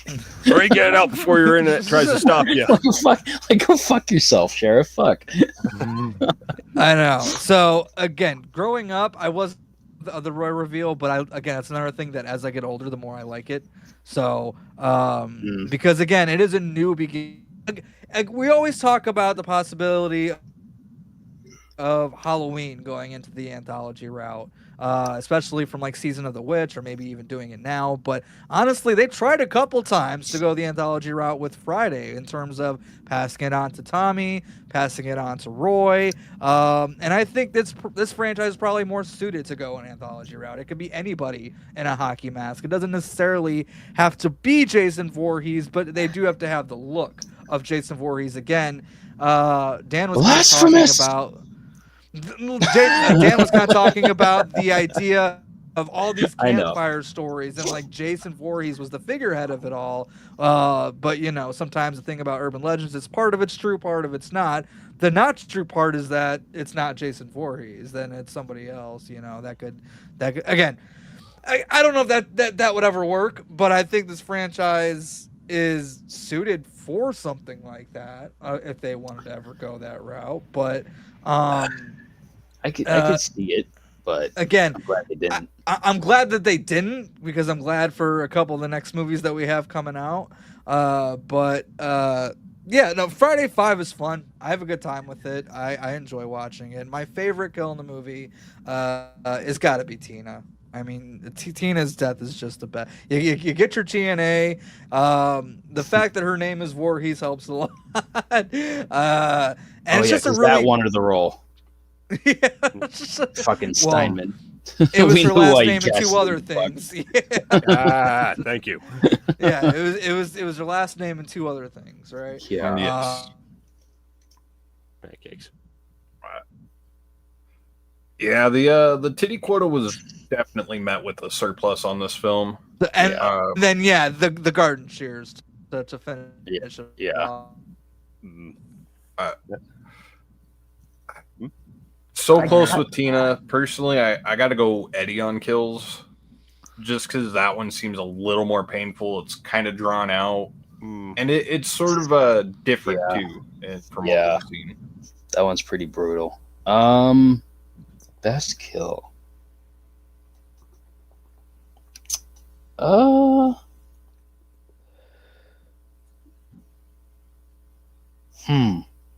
That's tough in this one. I mean, if it's all the same, I technically cheated here, and I actually put them both in here and called it Sight for Sore Eyes. I do like the road flare kill. I do like that one. That one's cool. I do like that one. Well, that would hurt. Just a little. That or when he finally shuts up Junior. So either one of those, really. So I could take or Demon. I like all three. So any one of those, I'm good. Demons is good. I'm good with any three of those. Yeah. Yeah, Demon's kill. I got to credit someone else with this because I'm surprised I never thought about this as much as I go back to this film. Demon's Kill is sort of a flip on that slasher norm up to this point where, you know, the boy dies quick and then his girlfriend finds his body and then she gets a slow, drawn out death. Like, that's completely flipped on its head with Demon's Kill. I never Yeah. even thought of that. Like, I mean, you already killed the toilet. that's true. Those damn enchiladas. Yeah, like Demon's Kill, though, like, what makes Demon's Kill so good is sort of the context around it. You introduce this character like halfway through the film, you build him up as this guy that we sort of latch on to real quick, you know. Yeah, Well, he was likable. And then they likable, go and charismatic. Yeah, they go and You're kill gonna him, get it, and- bitch. And he doesn't just die in his death scene. Like, he's tortured a little bit, like mentally tortured, Yeah. and that Yeah. really makes his death a lot more. did I ever say more what he impactful. did? He never really says what he did. He does, right? The grandpa just says, "Oh, we'll see," but it never really says like why, right? Yeah, Did he I just don't get know. out or some shit like that? I'm thinking Grandpa just didn't like Demon's lifestyle. Probably, you know, Like, he's nothing but trouble. Probably like something Gra- along that. Like Grandpa that. was going. Grandpa was going for that Sanford and Son lifestyle, you know. Like, he kind of Huh. looks like fucking walked You off as big the set of dummy. that. But Demon was not about that. He's like, no, I kind of like this punk rock, Grandpa. Well, you can get on out of my house now. I always like the Grandpa's voice in this too. Like, And something then about that high scratchy pitch. I agree, Davey. Demon is great, even though he's hardly in the movie. It's a better role and performance than Miguel's in Return of the Living Dead. I met Miguel last summer at a con, and the dude is a true fan of films. That's cool. Fucking That's nice. cool. And That's cool. then also one last thing about part 5 I do want to mention. I do like the psychological things that are happening with Tommy, where he sees visions of Jason and you get the classic red marks, and then obviously when you see Jason in the movie, because it's really Roy, it's the blue mark. So I do like that there is a distinction there. Mhm. And again, the possibility of Tommy just snapping and going crazy himself. I'm always gonna love that part of just that character. There you go.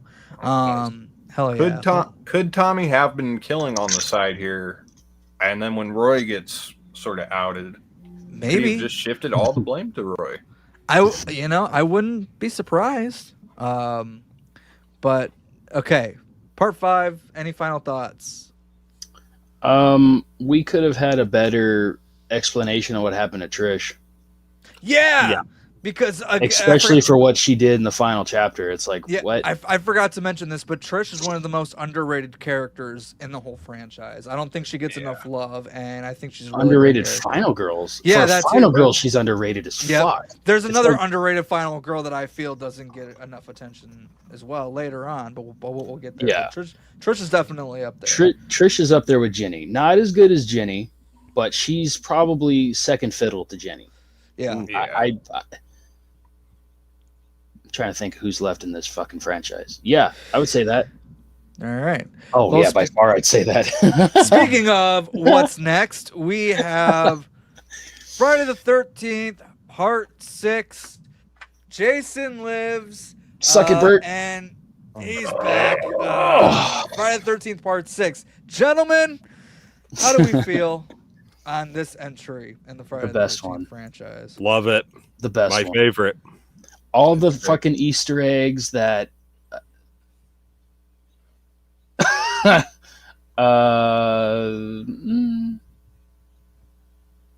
What are you looking at?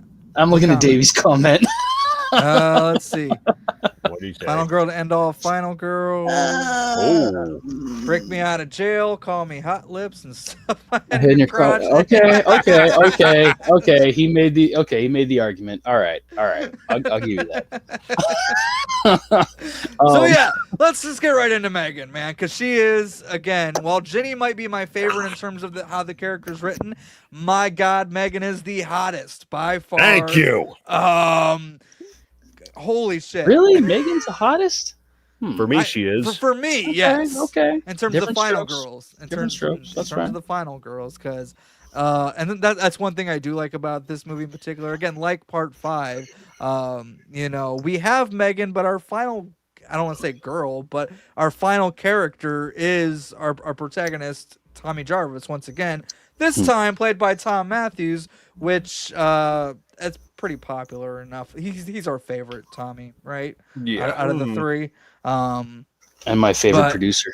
And yeah, Tommy and Megan work so well together as like a duo, and it's really a shame that we never got to see those two together again on screen in the Friday the 13th franchise. Yeah, it sucks. But Jason Lives, such a blast. My favorite one to watch. This was my favorite one as a kid. It's still my favorite now. Yes, it's goofy, it's silly, but you got some kick-ass Alice Cooper tracks in there.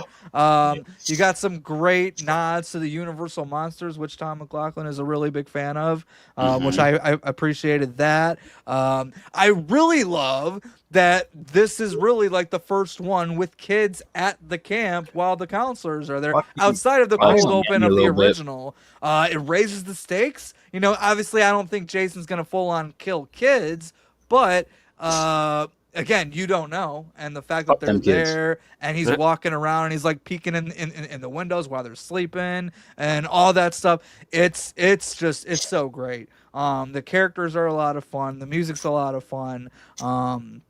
Yeah, what's not to love about Jason Lives? Really, I think it's a fucking great time. Yeah, and it's worth mentioning too that this is the first time where Jason as the killer is not a runner. Yeah. Well, we have zombie Jason now from this point on. Yeah. Which, do you guys prefer when Jason's more human, like he is in the first four, or do you prefer more zombie Jason, which we get from 6 on up? I mean, alive Jason is arguably scarier, but zombie Jason's more badass. So Yeah, take your pick, man. yeah. Fair enough. I mean, I gotta go with Danner on that. It's you gotta have your cake and eat it too. Yeah. Yeah. Both ways, you can't go wrong. It's a mood thing, probably. You know, depending Jason on. is undead in the final chapter. Joe Zito confirmed it with Vin. Well, I he mean, confirmed it without Vincent. But Sorry, every time I see that name, just fucking. Let's not open up that one. Yeah. what's Dickhead alert goes off. But anyway, anyway, no, yeah, Joe Zito did technically, and this is going. I mean, you guys have heard this. Technically, he's a fucking deadite. I don't know, whatever, but yeah, he is undead in this one. Is he undead in final chapter though? I mean, he took. I say no, but that's just me. Like I've always kind of wondered that, but I don't know. If I fully It's all good, subscribe Davey. to Don't that. worry about it, buddy. I try to be a good boy most of the time, but sometimes it triggers me. Anyway, he and the other. Anyway, what were we talking about? Fucking Jason Lives. Jason Lives. Zombie Jason specifically. Final chapter. Was he dead Undead. in? Yeah, Oh, was he undead in final chapter? that's what you were saying. Yeah, because You literally just said. You just said. Davey told us that apparently. Zito- Well, I he's a said he's fucking undead in Deadite. 6. Yeah, he is in 6, but yeah, I mean, Right. you know, Deadite though, Deadite's gonna. Yeah, I know. That's what they tried to say, but anyway, neither here nor there. Anyway, yeah. Okay. All right. Next. Okay. I love this fucking movie. There you go.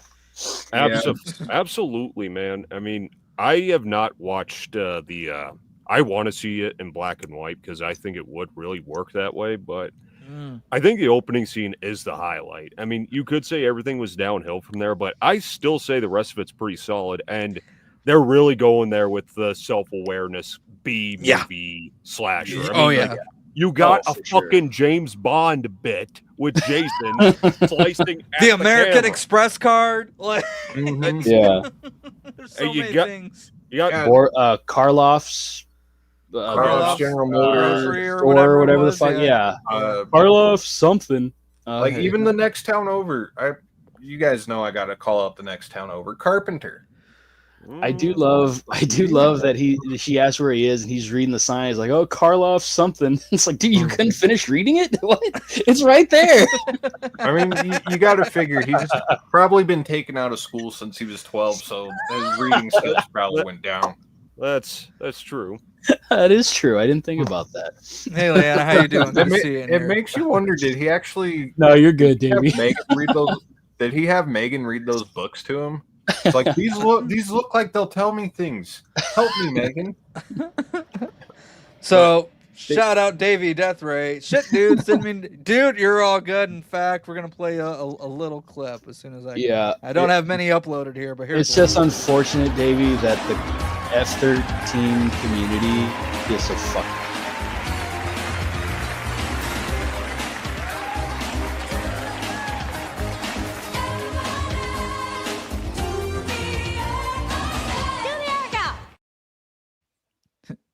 Appreciate that, buddy. All right, what were you saying, Chad? Before the clip got you off? Show up and let Urkel dance. No, you're like I said, you're good, Davey. It's just the community. There's some parts of the Friday 13th community, especially the fan film community, that's very toxic. Unfortunately, that's all that is. Yeah, I've seen it firsthand, and yeah, I wish I would have known before I signed on for fucking that fucker. So, Danner, final or not final? Jason Lives. Did you kind of give your thoughts, or I mean, I still have a little more. I do so agree. much is going on. I don't even know. Like I said, Megan is the hottest final girl just from the way she looks at Tommy right away. Because you're putting yourself in Tommy's shoes. Like, I want a girl to look at me like that right now. So yeah, oh yeah, Yeah, she's there's like, that. oh, my summer just got better. I know what I'm doing for dick. What? But Plus, it's gonna piss off my dad. adding the kids was a nice touch too, because summer camp. Where have these kids been? Camp fucking Night Moon. Yeah, it's the whole always time? about the counselors getting the camp ready for the kids, and never with the kids there. But even the counselors were likable. Like, Oh yeah. Yeah. Paula of all people. Like, holy shit! Talk about innocent character that died horrifically. Like the way she's so fucking kind to that little girl. It's like, oh damn, I'm sorry that this character is gonna die now. Yeah, no, actually, you mentioned that. I was showing this to Shannon last night I think this was her first time seeing Jason Lives, which makes me feel like I dropped the ball there somewhere. sounds like But, but she's watching it and she's like really gravitating towards Paula. She's like, she's gonna be the one to beat him at the end, huh? I'm like, oh, baby girl, no, Only oh. And I just kind of had to sit silent and wait. And on Sheriff that one. Garris is one of the best sheriffs. Oh yeah. Thank you. In- Which not to jump ahead is my favorite kill in this movie is Sheriff Garris's kill. It's so great, but as a character, so goddamn entertaining. Yeah. Because Sheriff Garris is a no nonsense ball buster. Yeah. He cares about the town, general safety. Mhm. Fucking love it. Yeah. Well, And his daughter. I mean, when he sees Jason going after his daughter, he's like, no, not her. And he tackles him, beating the shit out of him with the rock. And it's like, fuck, dude, holy shit, go. And then he gets fucking folded like a fucking card table. But, I mean, well, yeah. Well, What a way to go, man. I think we said this in the chat. He's easily the most useful cop who did anything. Yeah. Because even more than Meeker from fucking Halloween. Oh yeah, for sure. But even up until that point, like, yeah, he's kind of a prick, and you're just kind of like, I don't want him to die per se, but I want him to get that reality check. Like, come on, dude, come to your senses. Something really bad is happening here. But even when he comes face to face with Jason, like, he's silent. He's almost looking at him like, it really is you, isn't it? Yeah. But he doesn't say anything, but he fights. And then, he's out of bullets, but he runs off. But he's not running away. It's like, yeah, get him away from the kids because, like, follow me, but get as far away as he can. Because, like, what the fuck am I supposed to do against this guy? He won't stay down. But then when a loved one is on the line, it's like, okay, gloves are off. I don't care if she kills me. Yeah. I'm not letting you hurt her. So the guy was a good guy, and he died with nobility. So you got to give him credit to that. And for True. any parent out there, you would have done the same thing. Arguably the most noblest death in the franchise. Yeah. I mean, I'm sure we could probably make an argument for someone else, but I mean, top of my head, he's it. He didn't scream, "He's killing me," while getting folded. Yeah. That would have ruined the whole thing. Davey brought up a good one too. Yeah, I'll get there. Part 6 is my favorite, hands down. There's so much love shown for the horror genre, and I like Jason's design. Yeah, Jason's design in the franchise is kind of hit and miss for me. You know, there's some I like and some I'm not really a big fan of. 6 is one in terms of looks that I think is just okay. It's not one of my favorites. It's not one of my least favorites. It's just fine. I don't know. I like the idea of him being armed to the teeth with his fucking belt. That's again, he's like the Terminator at this point. Oh yeah, for sure. And fuck. Holy shit. John Travolta's nephew? No. Fucking who fucking played Jason? CJ Graham. CJ Graham. Why do I want to call him Corey? CJ Graham. Underrated as Jason. Yeah. He's another one. Like for Brooker. Sure. He's one of my favorites. Like Brooker, I think they both deserved at least another shot as Jason. Yeah. But even Ted White said in the fucking documentary, he was offered 5 and 6 and he passed. And he wished that he said that was one of his biggest regrets looking back at it. He's like, I wish I would have taken him. I wish Brooker and CJ each got another one. Obviously didn't happen. Kane later got 4, which is great. I love Kane. But yeah, CJ Graham doesn't get a whole lot of credit. He does. He's starting to now. With, you know, his work on some of the fan films. And also in like the 13 Fanboy. Yeah. I heard he was one of the brighter spots of that movie. But I would have liked to see him because I like that just, you know, no nonsense Jason, kind of like Ted. I think he was trying to do his best Ted impression. In a lot of ways, I gotta kind of agree with you on that because he has that same lumbering presence where, you know, he was like just a few cunt hairs away from actually running a little bit, you know. Like if he'd have picked up the pace, he was like power walking through most of that fucking movie. He's power walking. It's like he's walking with a purpose. He's pissed. Like maybe he's just like, fuck this. I'm not gonna run. I'm just gonna fuck shit up. And he's just walking determined. It's like, fuck. All right. I'm gonna get you, other Roy boy of this franchise. Dave says, what sets Jason apart, or Jason Lives apart from the rest, is Tom McLaughlin. I agree. A musician that is a director, a guy who understands dynamics, cadence, and rhythm. Just think about the RV double kill, which is a great fucking scene on multiple levels.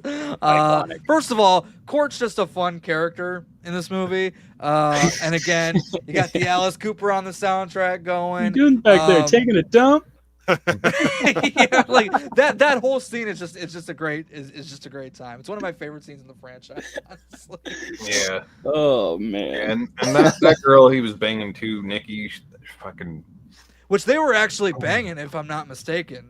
I think probably they were actually banging in that scene. Well, she was originally supposed to be in Part 5. I think she was supposed to be Tina in Part 5. Oh yeah, I think she was supposed to be Tina. And then in this one, they asked her, "Will you do it nude?" And she's like, "No, sorry, I already signed my contract." So she was like, "No, I'm not doing that. Fuck you." Damn. And so that's why we got like the weird sex scene with his tank top rolled up past his nips. Yeah. So whatever. Whatever. But still iconic though when he's standing on the fucking RV when it's tipped over on fire. Oh yeah, that's a great shot. Is 13 Fanboy good? I'm just speaking for me here. I didn't really like it. You got some fun cameos in there, including Drum Dums pops up in 13 Fanboy. But yeah, I wasn't a big fan of it. I was hoping to like it a lot more. Have you guys seen it? I watched it once, and I like the idea more than I like the film itself. Yeah. It could have been better. It could have been better. Yeah. Good premise though. I like Danner or Filthy says I like the concept, but when I want to say Dan or Danner for Dan, Danner's down there, so it's like shit. I gotta remember calling you Filthy. Yeah, that's why I've just been rolling harder into the Uncle Filthy bit. It's like, you know what? It's gonna make these shows easier. Yeah, right. Antonio says, even though I don't go to Halloween Horror Nights anymore, Friday the 13th Maze was announced today and will be coming to the event this year. Yeah, I saw that. That was their like big announcement that they've been teasing, I guess, all fucking week is that, we're going to do, which is cool. I hope it's an awesome experience for everybody that goes. But yeah, I was kind of expecting something a little bit bigger, especially when it looks like that the Crystal Lake series is getting a move on things. They're building the sets. They're bringing in some more cast members. Yeah, that's all they announced is more cast. Like, fuck off. Well, no, it's not even that. They just announced just a Halloween Horror Nights event thing. And that was it. I think that came out today, unless I missed something. But so when they say a new announcement, that's just anything Jason related in the Jason universe to them. Yeah, yeah. Which, by the way, that Jason universe title is a dumb fucking title. Sounds but again, inspired as a Star Wars spin-off. The only thing I can think of is that they legally can't use the Friday the 13th name because of all the fucking legal shit. That's the only thing I can fucking think of, but it's still a stupid name regardless. Davey just Davey just figured you out, Danner. Wow! All right, surprise! On here, hey, hang on, I gotta do it. You're shitty. There you go. The pickle is out of the jar. Yeah. Me all along. Pickles People out are of the still jar. I realizing like that. Whose show did you come out as? Or it was the did not Real come Horror out, Awards. Oh, Real that's Horror. right. Okay. That's right. It was the Real Horror. The biggest mic drop of the night. Yeah. Okay. Okay. I remember that now. I like the dialogue between the two kids. So, what were you gonna be when you grew up? Yeah, That is like something out of a Goosebumps episode right there. yeah, a honestly. little bit, yeah. Like I got some "Are You Afraid of the Dark" vibes from that Yeah. for sure. Yeah, yeah. kind of. I mean, we all know that this one is self-aware and leans into the humor a bit, and I think that really helps it. Like the way, I do too. like it just feels weird. The tone, like if you're marathoning these, like the tone of this one just feels really weird coming off of the heels of 4 and 5. Yeah. 5 kind of bridges into the silliness a little, but if you went from 4 to 6, you'll feel a real weird tonal shift there. All right. So, let's say I already said my favorite kill in the movie is Sheriff Garris, but what about you guys? I agree with that, but I'm going to give an honorable mention to Officer Mustache. Like when Jason crushes his head, Yeah. like that was one thing, but when you can see the aftermath of like all his fucking pus coming out of his nostrils, like that was fucking gross. Like Yeah. I look away, like just Imagine if it wasn't cut. If they left the whole thing in. Like, yeah, that would be a top kill for sure. So that was one that pissed me off actually when I watched this last night. I think I watched it last night. It ticked me off because I had already recorded my kill list and that was just going off memory. Like, what are the ones that come off the top of my head? And I'm watching that one like, oh my God, that would have been another great one to throw out there, at least as an honorable mention, if not a proper. You've always been cool enough, Davey. And I like hearing you say "here shitty" in my honor. I'm glad you keep it going. I'm really glad you keep that going. I'll explain why I did it in the first place at some point, but for now, we still got a lot of Friday stuff to unpack here. Very, very true. So, shit, Chad, yeah, we do. Did you give your favorite kill for part 6? Probably Garrus. Probably All right. Garrus. All right, so let's move on to Carrie versus Jason, or as they call it, Friday the 13th, Part 7, The New Blood. Yeah, you guys go first on this one. So much potential. Wandered. Like, this movie could... I can't blame the movie. I can't blame Beekler. The blame really comes down to the fucking MPAA on this one. It's a Like, big one. Yeah. Like that. But I also really don't care for the... like, we were talking about how Part 3 kind of has that dingy Crystal Lake feel to it. Mm-hmm. I feel that this one has that dingier, like, what the fuck is going on here? Sort of atmosphere. There's just a lot that doesn't line up just right for me in this one, and I don't know, man. Yeah, it could have been great. I like most of this movie. I love the look of Jason in this movie. I do too. That is one with his back positives. exposed, like fuck, his ribs exposed and shit. He just looks so. I mean, masked and unmasked. Yeah, masked. Yeah. Even and Yeah. to go. I mean, yeah. Anyway, where they went in the next one is a complete disgrace. But anyway, as far as the look. But anyway, one of the best looks. I wish I had my fucking neck is still up on the wall. Because that's just such a great. It's such a great look. Beekler had a lot of problems, not with just the MPAA, but one of the producers on it.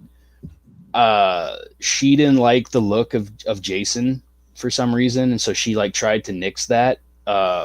Him, the mask breaking, coming off, and then she was the one who put the kibosh on Tina's dad coming back looking all crazy, looking like like he should have looked. Instead, she was the one who said, just put some dirt on him and have him pop up through the thing. And it's like, that's the problem with a lot of these, like, I forgot his name. The guy who took over the franchise and pretty much produced all of them. Frank Mancuso Jr. Mancuso Jr. Thank you. Fuck. Yeah. He started to like dip out a little bit. He wasn't as involved. His name was pretty much the only thing really attached to it. He wasn't really attached. So he would send a producer or whatever. Well, when you send somebody who doesn't really understand the franchise and doesn't know what makes the franchise work and makes stupid fucking decisions because she doesn't get along with the director or something, then you get the end result, which is 7. It's not bad, but like you guys said, total missed opportunity. Yeah. Fucking, it could. Again, it's like every time we get a great cast that we like, the next movie they're kind of so-so, and then we get another cast like, hey, and then the next one, Yeah. hey, and the next one, This one was just kind of like, Yeah. This one was very, I don't know. It just the cast. This one is probably the most disjointed cast to me. Mhm. They just no one gels. No one really has. Well, there's also chemistry. stories that like some of them didn't even get along with each other, and I think it shows. Right. Um, Like Tina and Nick, Nick yeah. didn't really get along. I literally just heard that earlier today on Davy's stream. So Really? Oh, well, there you go. And weren't you guys saying something about Rob felt like that kind of most whatever final-ish guy? Yeah. I'd put Rob over Nick, honestly. Like, I'd probably even put Part 5 Tommy over Nick. Yeah, because I'm gonna tell you something. I don't like any character in New Blood. There's not one. I mean, We R.I.P. don't really First of all, R.I.P. Yeah. Lar Lincoln. I think Tina is fine. I have no problems with her. I think she could have been written better. That's not her fault. But yeah, so R.I.P. to her. But I'm just even Terry Kaiser, who I'm a fan of in other shit. Tammy and the T-Rex, he's fucking great, for example. Even the mom is great in other things. Yeah, so Susan Blue. But even Bad News Cruise was somebody I'm like, no, this guy fucking sucks. Like, Yeah. So that's a big reason why I'm not a fan of New Blood. In fact, I think okay. There's this and one other one that I watch hardly ever. Like I hardly ever pop these two on. This is one of them. Yeah. This one by far has the worst, like I said, group of kids, and that really it doesn't ruin the movie for me. Like I said, I still like certain aspects of it. Like Jason's look is just fucking top tier in this. I mean, I love that look. So that kind of makes up a lot. And plus Kane's performance, like the little nuances and shit like that. Like, yeah, he did add a lot. Things he did. Leading with his head turned and then the body followed, yeah.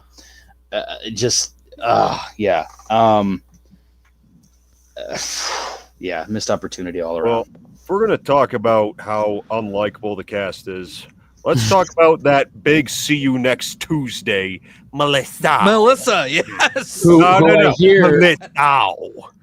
I hear was a absolute sweetheart in real life. I'm sure she is. Lost her cancer, but that's usually how that goes, though. Right. From what I've heard from people saying. Christopher McDonald is probably the nicest guy in real life, but come on, we're talking about Goose McKenzie and Shooter McGavin here. Right. No, probably the world's biggest sweetheart in the world. No, I know, but yeah, she might actually be my favorite death. You mean when this happens? Nice. Fuck yeah, dude. Yeah, that was nice. Yeah. Yes. There's a reason why it's on there. She takes an axe to the face, is still standing somehow, slumped over, and he just grabs her and fucking throws her over the. I fucking love that. But yeah. I already said my favorite kill. So yeah. Anyway. Yeah. I mean, my favorite kill, Judy. But again, this movie, they're good. We just didn't see enough of him. That's the MPAA's fault. But Judy with the fucking sleeping bag against the fucking tree. Legendary. I mean, that's just too fucking great. And again, I do like Kane Hodder, and I like the nuances that he brought to the character. So yeah, there are things about it I like, but it's really not enough for me to pop it on a lot. It's not one I go back to very often. So New Blood is one of my least favorites. It's full stop my least favorite. And again, I don't want to blame the movie. I don't want to blame anyone who was involved with the movie. A lot of that will go to the MPAA once again, but I don't know. Just it also has a very TV movie feel to it. I was gonna bring that up. This movie somehow looks so fucking cheap compared to the movies that came before it. Yeah, I don't know why. It feels like the production design and the budget has just started to dwindle at this point. And even though at this point, the franchise was a big moneymaker, and other movies were making fun of that. Like, look at Spaceballs. I have to bring it up because when they bring up all those videos, there's like 13 Friday the 13th movies in 1987. Right, exactly. Yet somehow it got cheaper as they went. But again, Jason, like Kane Hodder, this is probably his best looking Jason. Maybe not his best performance. We'll get to that. But yeah. If it weren't for him, this would probably just be at the very bottom because it's really getting stale at this point. Even the whole Harry thing. I was gonna say I'm not a fan of the telekinesis angle either. I mean, I appreciate that they tried something different with the franchise. 7 movies in, you're trying to still find ways to make it fresh. I just don't think it worked. Well, you know what they were trying to do with the franchise at this point? It just didn't happen until 2003. You know what I'm talking right? about. Which reminds me, I meant to actually point that out back in Jason Lives. There was like 2 things that I totally just remembered. One, the silly ass card game that Sissy's making up in Jason Lives, I think was the inspiration for that NES game. I never thought of that. Just the premise that she's giving. These are going to be the cabins. You go there, find Figure Jason. out which cabin Jason's in. But the rock that goes in an arc. I would say though that in some weird super meta way, Jason Lives is the original Freddy versus Jason. You got to go back to Return of the Living Dead to cash that check. I mean, What's the name of Tom Matthews' character in Return of the Living Dead? Freddy. Ah. All right. I was like, what Super the fuck meta. are you talking about? I mean, It's super meta, but it fits the meta nature of that film. I mean, they do parallel. I mean, that movie does parallel with Dream Wars on account of them having two kick-ass songs for their movies. Yeah, absolutely. Which, again, we talked about it in Jason Lives, but shout out Alice Cooper for his contributions in the Friday the 13th franchise. Yes. So, yeah, final thoughts on The New Blood. I really don't have anything else left to really say on this one.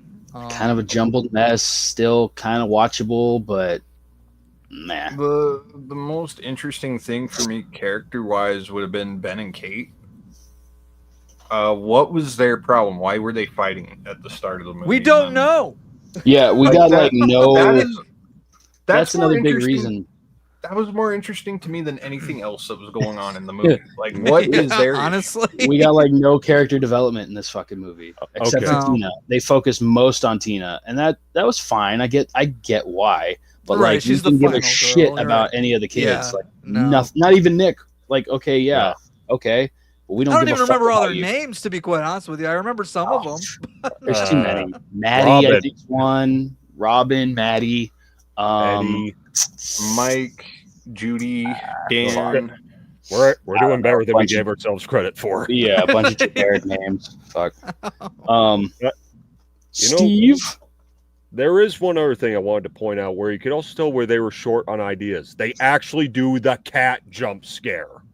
Oh, yeah. I remember when I was watching it the other night, I'm just going, here, kitty, kitty, kitty, kitty. Oh, there it is. Hell yeah. Seeing Jason use the kitchen knife, like seeing Jason use one of these is the weirdest fucking thing ever. Is it just me or It feels a little out of place just because, you know, he uses other Like, shit mainly. at this point? Yes. So Chance brings this up, which I'm glad you did. The sci-fi geek goes on to be the voice of Johnny Bravo. Hey, mama. Sci-fi. Yeah, I think he was Dexter's dad in Dexter's The one- Lab too, wasn't he? The one who Melissa, Was he gets all pissed off at Melissa because she Yes, yes, used him. him. Okay, Mhm. okay. Yep. Oh, that makes sense. God bless Leanna Quigley for loving being naked more than anything. Yes, shout out to Leanna Quigley. We need- for we need getting more naked all the Linnaeus. time. Linnaeus. Absolutely. Barbara Crampton's up there too. She gets naked a lot. I love Barbara when she's talking about was it Reanimator Probably. The one or famous two. head She's like scene. it was well not just that, but like they were all so coked out of their minds. Oh, probably like From Beyond is one of them, and she probably talks Oh about yeah, a lot too. oh yeah. But anyone else got a rubbery one for the nerdy girl that makes? No, just me. Yeah, I think Oh that's just no, you, I agree. buddy. Yeah, I agree. No. She could, yeah, she Yeah. can get it. Unless her Yeah, name is Velma, I don't All care. right, fair enough. Yeah, well, Velma is now going by Pamela. So Ah, Yeah, I was gonna Boom. bring that up. I'm like, well, she has a connection to the franchise now. But all right, let's move on. Let's get to what I find is a way more enjoyable movie. Friday the 13th, Part 8. Jason takes a boat ride to Manhattan. How do we feel, gentlemen, on the 8th installment, the last of the Paramount era, by the way? So it's really the end of an era here. But yeah, Friday the 13th, Jason takes Manhattan. are we I there mean, yet? It's a step up yeah, from the New Blood. I think that's not the hot take, in at least on this stream. Like that might be a hot take if we talk to a broader fan group. But I think this is definitely a nice, just an improvement in a lot of ways. But Yeah. it feels like the better sequel. You could say if like part 7 was like film entry 1 and it's part 2. feels like it got better with the sequel because it, in a lot of ways, feels like it was trying to carry on that New Blood idea, just with some of Rennie's characteristics. Sergeant Shitty down there. Has got some thoughts. I see. Oh boy. You're all saying it's a step up. I can almost see it, but I don't, because for every movie that exists, regardless of genre and everything else, this movie for me commits the worst cardinal fucking sin ever. It's so boring. Like, I mean, there's other things about it, but we already got a step down here, and I don't know if this is going to be argued here, but we got a major downgrade in how Jason looks. Like, Yes, I will agree. Like Cody Leach calls him Juicy Jason, and it's like, yeah, it's disgusting. I do like the extra goop. I will say that that's like the one part of like his new look that I actually like is how much slimier and goopier he is. Like that aspect I do like. It makes a lot of sense. It really does make sense because you figure he's been in the bottom of the lake for however many years. Yeah. In the timeline. But can't he just give the man a towel, for the love of God? Why is he teleporting on the dance floor with Lady Deathstrike there? That made no fucking sense to me. What I want to know more Jason's than the early mutants.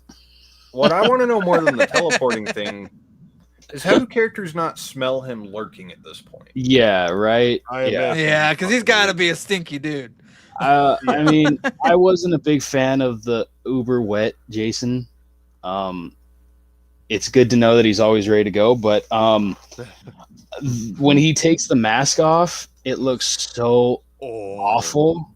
Yeah. It looks like, how did you go from 7, what he looked like in 7, to that? How did you end up there? Like if they found massacred my boy. if they'd have found a perfect middle ground on that, that would have been nice. Like, because I kind of like the wet, waterlogged face, but if you had kept elements from the Part 7, that would have been so much cooler. Exactly. The cast isn't bad. We got some interesting characters in here, but a lot of them don't last very long.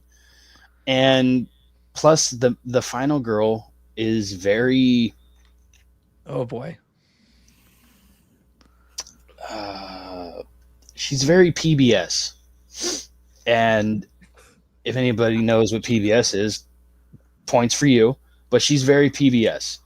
And it's not her fault. I just don't think Hedden wrote her very good. She didn't have really shit to work with. She was just a generic fucking another one who had a run-in with Jason, which further, Dan's point from earlier, it could be, it could just be another fever dream when her fucking uncle threw her in the lake. Yeah. Fever dream where Jason looked normal as a little boy, by the way. That is one of my issues with this movie, because I do want to say Jason Takes Manhattan is, and the kid looked different every fucking time. They couldn't even get that makeup fucking right. See, that's interesting though, because he starts off very normal looking, and he gets progressively more and more hydrocephalic looking. It's almost like, I'm gonna sound fucking artsy, I guess here, but it sounds like the more she sees and hallucinates, Piss Yellow Mask. There's the she's understanding the creature more, so he becomes more monstrous every time she sees him as a child. I don't know. That is way too deep for this franchise. I know. Thank you. But I hear trying what to you're Dr. saying. Loom bad boy, and it's just not going to fit here. I hear what you're saying. That's why I preface that with, I'm going to sound like an artsy little bastard here. But I do have to say, there are moments in this movie that I really enjoy. I don't care if you love this movie or you fucking hate this movie with all your soul. Jason downtown in New York on the streets with people walk up. Come on. Not even fucking Michael can say that. Not even Freddy. No one. Jason was right fucking there. Oh, granted, only for a couple minutes. The rest of the time he was in Vancouver, which is fine. Whatever. I get it. Budget is a bitch. I get it. But I mean, come on. I mean, that is just when they turn around and the look on her. I do have to give it to her. That look on Rennie's face when she sees him and they turn around and notice him, and he's just like, I mean, come on. That was. What's crazy about that too is he could have killed anyone else that he wanted to, but he stayed focused on them. Those fucking punks with the that is a, like, if I were to like give you like 5 favorite funny moments in this whole franchise, like that scene's up there. Like, just how, like, again, adding to what you were saying, he's just so hyper focused on the main characters that he's like, you know what, I don't even have time for you little punks. Boo. Yeah, gives him a little boo. Yeah. That'd be more effective if he still has part 7 look, though. Just saying. Yeah, seeing the face that he does have in this one. Why did they get so scared and run off? I would have pointed and laughed him at that point. Yeah, right. Why did they get so scared? Just. But God, I think you're all fucking nuts. Okay, so I want to preface this by saying, look, I totally get and acknowledge every complaint and flaw that you guys have with this. I just happen to be on the side of the fence that really loves watching this fucking stupid ass movie. Oh, I do too. Don't get me wrong. It is one of my favorite ones to rewatch. Like, yeah. I actually, again, Rennie wasn't given the best material to work with, but I do like her as a character, and I do think that there's some interesting things with her backstory, especially involving her uncle. Look, I think it's interesting. In today's day and age, let's not go that way. Let's not go that route. Yeah, let's leave it alone. But anyways, I do have fun with it, and yeah, the dance scene when Jason goes after her, and you know it's got the disco ball there and it's got the mirrors, just visually that is so fun. Like, I love that Jason's on this boat, and yes, I am a little upset that, you know, the whole movie's not in Manhattan, but I get it, budget things, but I think the Manhattan stuff is really some of the most fun stuff in the movie when we are there. I mean, again, we're talking about self-awareness. Like, once we get to New York, they're definitely self-aware of what this is. Well, the knocking the fucking head off, for example. Like, there's so many different fucking great moments like that. So, again, it's not a great movie. I acknowledge that, but it is one of my favorites in the franchise just because of how much fun I have with it. And the marketing, what a home run with the marketing. Holy fuck. Like, that's the I Heart New York poster. Yeah. That's or even the original trailer. I hate how they got so offended over that original poster. Right? You're New York. You have people pissing on the streets, walking. Like, what? Right? What are and you're getting mad at Jason being. Fuck off. And Kane Hodder did the Arsenio Hall show as Jason. Jason, didn't say a fucking word. Like, it was so great. Also, speaking of that, I read that the scene where he kicks the radio. Originally, they wanted him to kick a dog, but he was like, "No, I ain't kicking a fucking dog. Jason is not that evil. He's not going to kick a dog." Right. Which, I mean, hey, Muffin is neither here nor there. Anyway, so he put a kibosh on that, and then they put in the radio. So, hey, kudos to you, Kane. I mean, I admire the ambition they had. It's just they clearly didn't have the money to execute it. There's a lot of like wasted opportunity there. And Mancuso said that he was willing to make more movies. He just wasn't willing to give any of them a decent budget, which really fucking sucks. But go back to what Davey said. Is the moment with the punks the only moment in the franchise where Jason shows awareness and personality? And then he also said Jason lives looking at the machete when he tears off the arm, looks at the machete. That's one. but also when he's fucking with Chris in part 3, where he you know, like Danner said earlier, the sneer, like, yeah, Yeah, that could like, be one. I'd argue even in part 7 a little bit, like when you see his jaw kind of moving, like he looks like he's fucking annoyed with Tina's bullshit. Oh yeah, after the Yeah. mask breaks off and he's Yeah. looking at her. Okay, When he- yeah. when he Okay. He tears, looks pissed. when he tears the, I think it was the light cord, like when he tears that off his neck, like Yeah. it almost looks like he's shaking his head, you know, like And when he's like, and he's just like, yeah, okay, yeah, all right, yeah.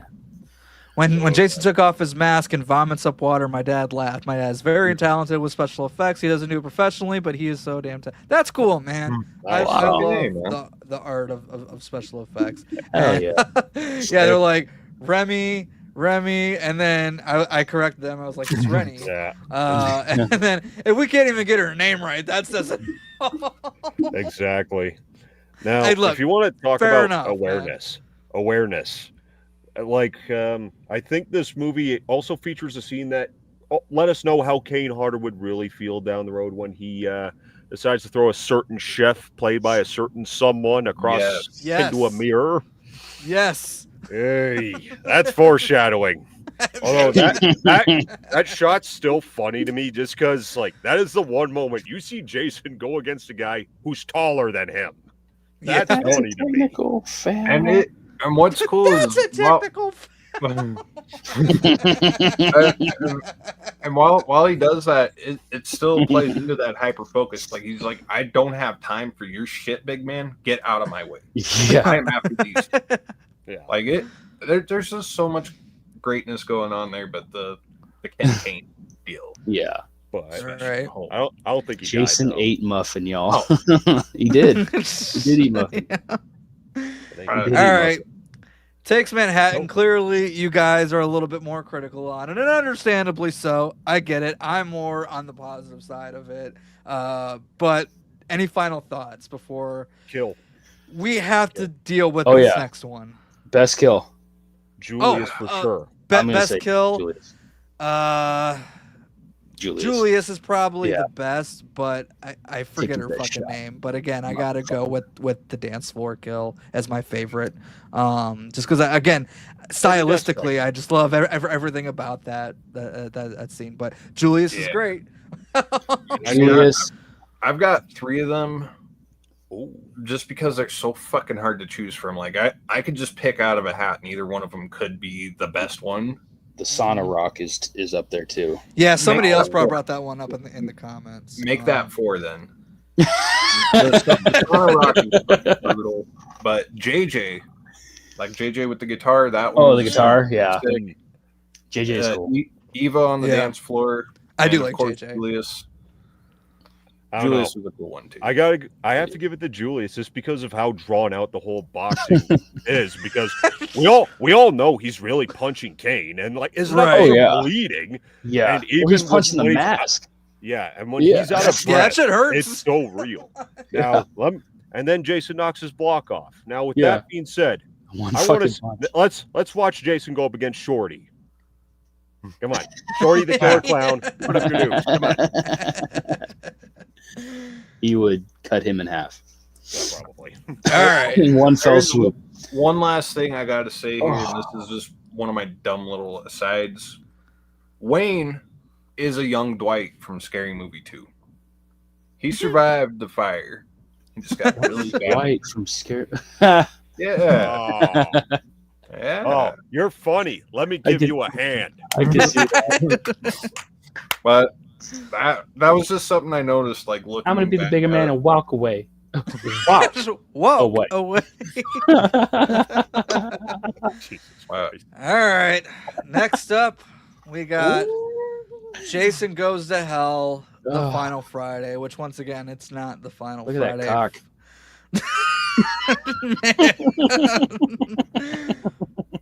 Oh, what the fuck, man. Uncle Filthy, Filthy's let's start favorite. with you. I was going to Filthy's say, because favorite. you are a defender of Jason Goes to Hell. Yes. Why? Why? So let me start this off. Let's not talk about buttered sausage, okay? Second, Talking about butter. Yes. so first of all, I want to say this one has some of the greatest kills and gore effects in a single Friday film up to this point. Oh, for sure. Sure, the big problem is where's Jason? He's not here much. I don't know. When he's on screen, he's still not really to be desired. But I do like the reflection of the true self, whenever he's possessing everyone. And I've been coming to terms with it over the last few years. Oh, It's really not a good Friday the 13th film. Like, Right. No. Right. But with that being said, if you want to do all the Crystal Lake lore, take Jason out of there, like Adam Marcus. As a straight up body snatching movie, it's this pretty would've good. Sure. It's if like this Halloween been- Ends. It's a shit ass Halloween movie, but it's a decent horror movie. If it's But- just a horror movie on its own merits, Dude, like, had this been its own it's thing, like Tanner. had this been its own thing, it would have been a fucking cult classic for 1993. Looking at horror films, I'd say, because this, even without Jason, I don't think this would have been the most marketable movie. No. But yeah, no, I really like this one a lot, and part of it might be because I saw it at such a young age, so there's that rose tinted bit going on. A little I bit. get it. You've got Little fun bit. characters. You have some of the biggest bits of world building in the Crystal Lake. I like that. But Get no, it? Nostalgia glasses. you get some real nice world building going on in here, though. You we do. get- It does add a lot to the lore. I do agree with that. But I That mean, doesn't mean it's a good thing. no, I know. But you introduce his sister that we haven't seen up until now. That's where I was about to go. It does get a little weird. I'd say that was an Elias Voorhees thing. I'd say Elias went off because he saw I think- Jason Bourne. Well, You that know. was my assumption as well, but I believe Adam Marcus said somewhere, I don't know if it was a documentary or an interview or what, but he said that Pamela had a child out of wedlock, gave the daughter up for adoption, kept Jason, something like that. But I see that more as an Elias fuck up. Yeah, personally, It's but- like I try to defend Adam Marcus on this, but that is one Hey, area where Adam Marcus should have kept his fucking mouth shut. Elias Yeah, isn't all but- that bad. No, Elias is great. Best news I heard all day. Where's supper? But Thank you. like, I'm waiting you're- for that. that's sort Where's of what I supper? took. That's sort of what I take in mind when I think of Elias in this regard. It's like, oh God, look at that thing. He didn't have a chance to be amused when the child drowned. He just said, "Bye, bitch. I'm out. I'm not helping you raise that." God damn, that's the best news I've heard in a year. Shit, I'll drink to that. But can we all at least agree that Creighton Duke No. is damn man? Creighton Duke is the shit. Now, it would have been better, yes, if you'd had some films like no, fuck, if you'd have made it Tommy. If you would have made it Tommy Jarvis instead of Creighton Duke, I don't know. I'll let you guys go and tear this one to shreds. Yeah, you think about that for a minute, Uncle Filthy. Chad, where do you fall on? First of all, we should say we're out of the Paramount era now. We're going into the New Line era. of New Line. Friday the 13th House And that we're- Freddie films. built. Yeah. So. I mean, Yeah. Go ahead, man. the first 10 15 minutes of this movie is really the first 10 minutes and the last 10 minutes are like the only things. If you're just want to watch Jason, that's it. The rest of the movie, like Filthy said, is like it's got some crazy fucking kills, and they went balls to the wall with a lot Yeah. of that shit.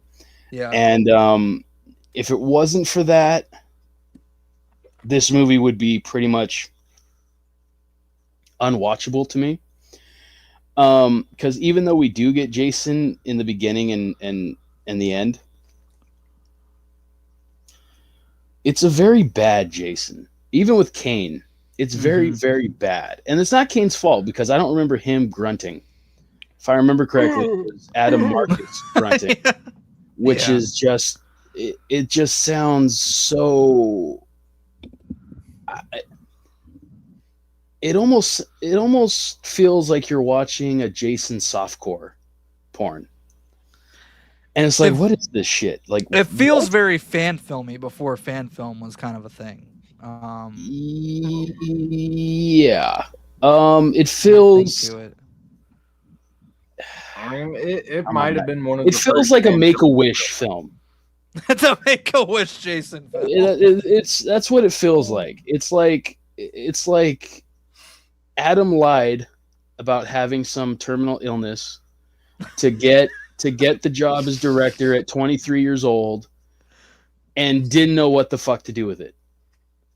And there's two different stories. He says that Sean S. Cunningham told him to get rid of the hockey mask, but then Sean says he never said that, and Adam's an idiot.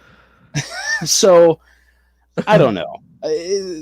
Who the fuck knows, man? There's so much drama behind these Friday Night movies. Yeah, I mean, Like- 93, the early 90s was a really weird time. It was like almost like a transitional period almost from what was in the 80s. But probably the best moment is when fucking Freddy's hand pops up at the end. Yeah. And that's Kane. So hey, Kane played Freddy. So That's interesting. Speaking of Kane, he's got a great cameo in this movie too, where he's like, "I always thought it was a pussy anyway," or whatever. the he line ain't nothing but a big old pussy anyway. Ain't nothing but a big old pussy anyway.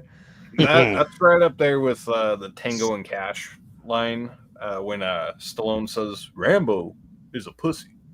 Like, it's right up there with that. Or Russell saying Fubar. What's Fubar? Fucked up beyond all recognition. I don't know what's more shocking: the end of Fight Club or finding out that Danner and Sergeant Shitty Pickle. Well, I think Shitty Pickle, when he made that reveal, Davey, it got us all. Yeah, it got Yeah, me no, for sure. That was Let me bring that- definitely that's a message a friend type of situation there. Dun, dun, dun, now dun, dun, dun, dun, dun. No well, shit. here's- Dun, dun, dun. let me just tell Davey this because he missed out on it. Because after that happened at the Real Horror War show, they actually put up a poll asking, like, what was more surprising, Chris from Good Real Hunting as Nosferatu, or my dramatic reveal of me, taking off the mask, revealing I am the sergeant. And guess who won? I did. Now, thank you, Davey, for that positivity before I get angry here. Oh goddamn. I Fuck. hate this movie. I hate it. Yeah, no, I'm with you, dude. Okay. And I'm going to say it now. Creighton Duke. I don't get it at all. I don't know why anyone likes this guy. He sucks. Okay. I like Stephen Williams a lot. I do not He's like a- Creighton Duke's character. He's a good actor. He's a good actor, but Stephen I Williams hate is better in it's Route the writing. 66. It's the writing that gets me though. It's like he comes in acting like, oh, no, if you know who I am. Don't you know who I am? No, I don't I've know been who hunting you the are. I bastard just for met 30 you. years, give or take. Came close a time or two. Now, I know this isn't a new idea, but if you're gonna bring in some ultimate badass who's here to stop Jason once and for all, we have a character. His name is Tommy Jarvis. Yeah, I Now, don't know what happened with that. If I'm gonna make a comparison here, and this is gonna be harsh, I'm gonna take a note from Confused Reviews and say this: Creighton Duke is the Captain Marvel of Friday the 13th. Ooh. He's hyped up to be some kind of ultimate badass, but he comes in way later after the ball's already been rolling with this franchise, yet has the depth of a cardboard cutout. Like, he goes around acting tough through the first act. Second act, he's sitting in a jail cell, fucking fondling fucking what's his name's fingers. Oh, And breaking And then- them when he and clearly then- needs to go out and do some shit. and then he has that moment when he sees Jason's like, "You remember me?" Like, no, who the fuck are you? Like, again, going back to Marvel, I've seen that meme. They put Creighton Duke on fucking Scarlet Witch. You took everything from me, Jason. On Thanos, I don't even know who you are. Like, again, if you're gonna have this big ultimate badass come stop Jason, then have him be useful. What does he do? Nothing. Jason just like, oh, hug me, brother, and he's dead. Boom. I'm I thinking. don't care if there's any expansion, like comics, fan films. I don't care if he's alive in those, because as far as the movies are concerned, he's dead. He's fucking dead, gone, useless. I hate that character. I don't even like the story here, because, and I'm gonna say it, and I'm gonna just call out Adam Marcus on this one. Sorry, but when you say you did not know you were essentially ripping off The Hidden, I don't believe you one fucking bit, because it is. Didn't you go to film school? Like Yeah. what? This is almost essentially a remake of The Hidden, because it's the exact same plot. It's like, okay, I'm just gonna say, can we work that into a Friday the 13th script somehow? No, bad, Marcus. Now, look, I'll say this about Mr. Marcus. He did have a good pitch for what could have been Freddy versus Jason. I'll give him that. But Sure. as far as this movie's concerned, and even the kills, I'm sorry, as cool as some of the gore effects are, it's just ruined for me because it's not Jason. Like, even with the splitting that chick up her torso, Which is my favorite kill in the movie. That may be so, but again, if it was Jason, I would like it. Like, think of it this way. Would the marionette kill in Dream Warriors look anywhere near as cool if you didn't see Freddy and it was just someone else pulling the strings of Philip there? No. It could have just been some random person. Like, the cool factor is gone if the iconic slasher isn't carrying out the dirty deeds as we know it. Yeah. Well, we could keep talking about Jason Goes to Hell, or Let's talk about buttered sausage. Talk about buttered sausage, where it comes from, what it does. Why is it doing what it's doing? Get it out of my face. What about buttered sausage? That's not your jam. It's not your thing. You don't like it? It's not my jam. I don't buy jam. I buy honey, and I kiss it on the lips. Jason Goes to Hell is. Wait, your notes actually say let's not talk about buttered sausage. Yeah, well, because I figured we would have had Jason that. Goes to Hell. You son of a bitch! How did you know I was gonna pull that card? I had a feeling. I didn't even know until 5 minutes ago. I also wrote to what on my note about where's Jason. Not here much. Not my jam when he is on screen. But That's fair. That is the worst looking Jason. If it's not fucking clear, I fucking hate this movie. With even Jason passion X as looks well. slightly better than this. Oh, we'll get to that. Yeah. Yeah, and speaking of, we're splitting cunt hairs at that point. Yeah, I fucking hate this movie with a fucking passion. So I'm with you, Danner. Creighton Duke again. I like Stephen Williams. I like seeing him pop up and other stuff. I don't mind him as the character. I just don't like the fucking character. And yeah, it gets too weird. And again, had this not been a Friday the 13th movie, had it not been Jason, would it have worked better? Maybe, but unfortunately, it is a Jason movie, kind of. But not really, because Jason's here, but he's not here. And then he's here, and then he's not here. And it's so fucking stupid. No character in this movie is memorable to me at all, really. Not even fucking Jason's sister. Was her Diana, right? Fucking... Steven almost. Steven... Oh, wait. Was that his name in the movie, too? Yeah. Okay, yeah. Almost. But yeah, I do Not think quite. like the opening of the movie is fine. I don't have a problem with that. The ending is kind of like whatever. Like I want to be done by that point. The weird ass fucking shaving scene. Oh, I don't know what that God. was about. Oh, Yeah. I do. Adam Marcus just simply said, he says this in the fucking Crystal Lake Memories That's does. right. documentary, He did talk about it. something does. for the ladies. Here's the difference, though, when it comes to the nudity of Friday the 13th, all the ladies who bear all, they're pretty good looking. And what do we got here with the male equivalent? We get a fat, hairy dude.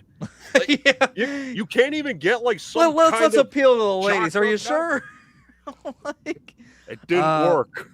It felt like a self-insert at that point. I don't know. Ladies, if you guys are watching this live or after the fact, comment down below. Is the male nudity in Jason Goes to Hell worth it for you? Did 'Cause Officer look, Did I don't- Officer Josh have that bod? Yeah. So yes, this movie's fucking awful. I hate it with every fiber of my fucking being. I don't watch it in marathons. I always skip over it. You know, again, sometimes there's details that I forget about this movie, and that's a good thing because I want to block as much of this movie out of my fucking head. I don't get it, man. I've tried a couple different times. You know, I know you're a big fan of it. I've watched a couple more times for you since then.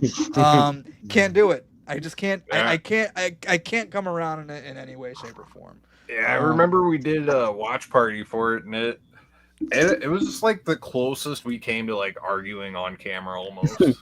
Yeah. Like, There no, you you're go. missing the point, dude. Jamie is Vigo's spoken. Vigo. That's good. Oh, that's good. I mean, favorite kill in Jason Goes to Hell. I don't think it really fucking matters. But do you have a favorite that stands out outside other than the fucking tent? The tent. So- Yeah, the tent. Yeah. The tent scene for sure. The other one I really like, because of course I like the fucking kills in this movie. Vicky, the babysitter girl who works at the diner, when she gets pulled onto the fucking pipe and the imposter Jason is crushing her fucking skull. If you watch it on the unrated cut, you'll see the blood and gore just shoot out the top of her head. I love when she's standing on the door and he just comes running through and just fucking knocks her out of the way. There's some pretty gnarly kills in here. And you even get like accidental kills. There is too. some cool effects. I will give it that. You know. Oh, yeah. I The effects thought are some top of the tier. effects are pretty good. Yeah. But no. That doesn't. You can polish a turd all you want. No Kill shit. it. Yeah. I'm sorry. Sorry, Filthy, but Yeah, good point, man. I mean, and it's Kane. That's my boy, and I Kane deserved a lot better in the 4 movies that he'd gotten because after he- doing After doing good, this movie, but- screen. yeah. after doing this movie, he should have done fucking Freddy versus Jason. Like there Right. shouldn't have been like he did. There should have been a discussion with the producer saying, yeah, he soldiered through fucking Jason Goes to Hell. Can we New just Blood, yeah. throw him a bone here? You know, like come on. Yeah, no, he had a good run, but he just had some of the fucking roughest films to work through. Yeah. Yep. Like if you Yeah. look at these, And that's why Kane he's Hodder not films- in like my top 3 Jasons. Like I love Kane Hodder. I met him in person. He's a great guy, and I His- love a lot of the work that he does. I like seeing him as Jason, but the movies he's in, for the most part, are just they're not in his favor. Wow. Yeah. Well, the only thing I could say on that is Doug Bradley. Yeah, same thing with Pinhead. Pinhead. Yeah, same After thing. like the 3rd one, or arguably the 4th, it's watchable. I don't care. It's watchable. After that, it just what the fuck. But the only saving grace for any of those movies was him. Right. Same with Freddy.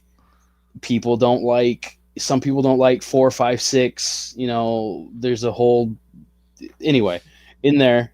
But what makes those watchable is fucking Freddy. Mhm. That's kind of like these. Even with you could make an argument, Filthy, that this movie's watchable. Well, okay, let's say the other 3 movies that Kane did are watchable because he's Jason. Maybe not this one, but you know what I mean. Fuck. Yeah. All right. Well, let's get out of this turd and go over to a slightly shinier turd when we get Uber Jason and Chrome Jason turd. X.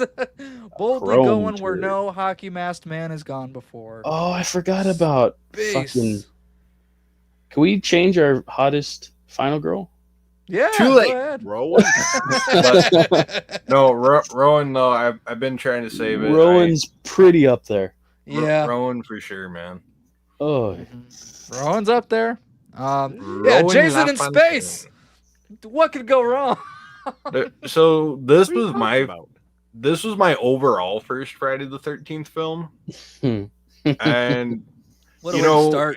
it's weird because like I look back on it like that movie was a piece of shit, and when I go into watching it, it's like ugh, Am I really going to put in Jason X? And while I'm watching it, I'm laughing and I'm sort of reliving those early years. Like, Yeah. I feel like that little kid again watching this movie a lot of the times. It's a great And- it's a great movie to just sit back, either drink and smoke with friends and just have a good time. Yeah, it's definitely that. This movie is your ticket to space. You Yeah. know? Especially if you bring the supplements too. But yeah, no, this one, I dig this piece of shit. Moon rocks. But Jason's really the big star in this one, and this is where I think Kane Mhm. really gets to shine. Absolutely. I was just gonna point that out. Yeah, he still obviously he steals the show. It's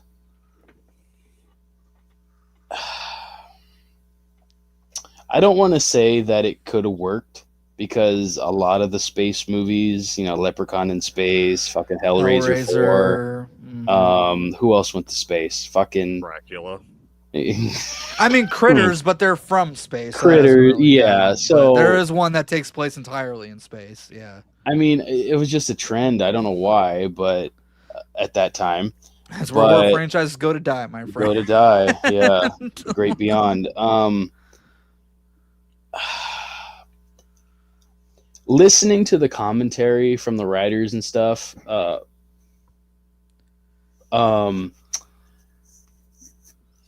I get they were trying to do something different, but then when they came in and edited the film, it was a lot brighter and there were a lot more neon colors than they thought, and it's like it just didn't translate well.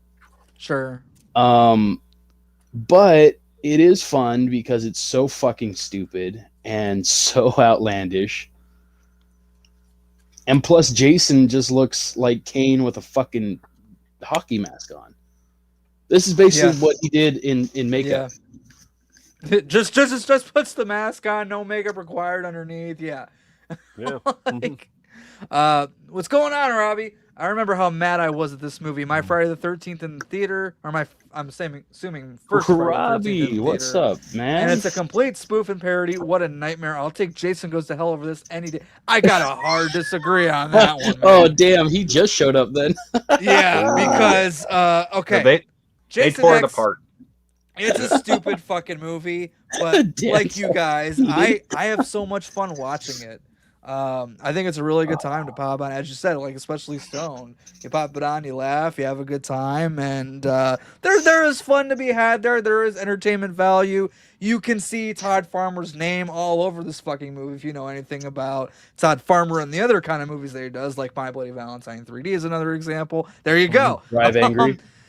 Drive Angry. So it's definitely got that Todd Farmer stamp on it, 100%. But that's kind of part of its charm. It's what makes it fun. I think when you're looking at things like Hellraiser Bloodlines, Leprechaun 4, I think Jason X is the best of that bunch in terms of like our horror icons in space. Just because there's entertainment value there.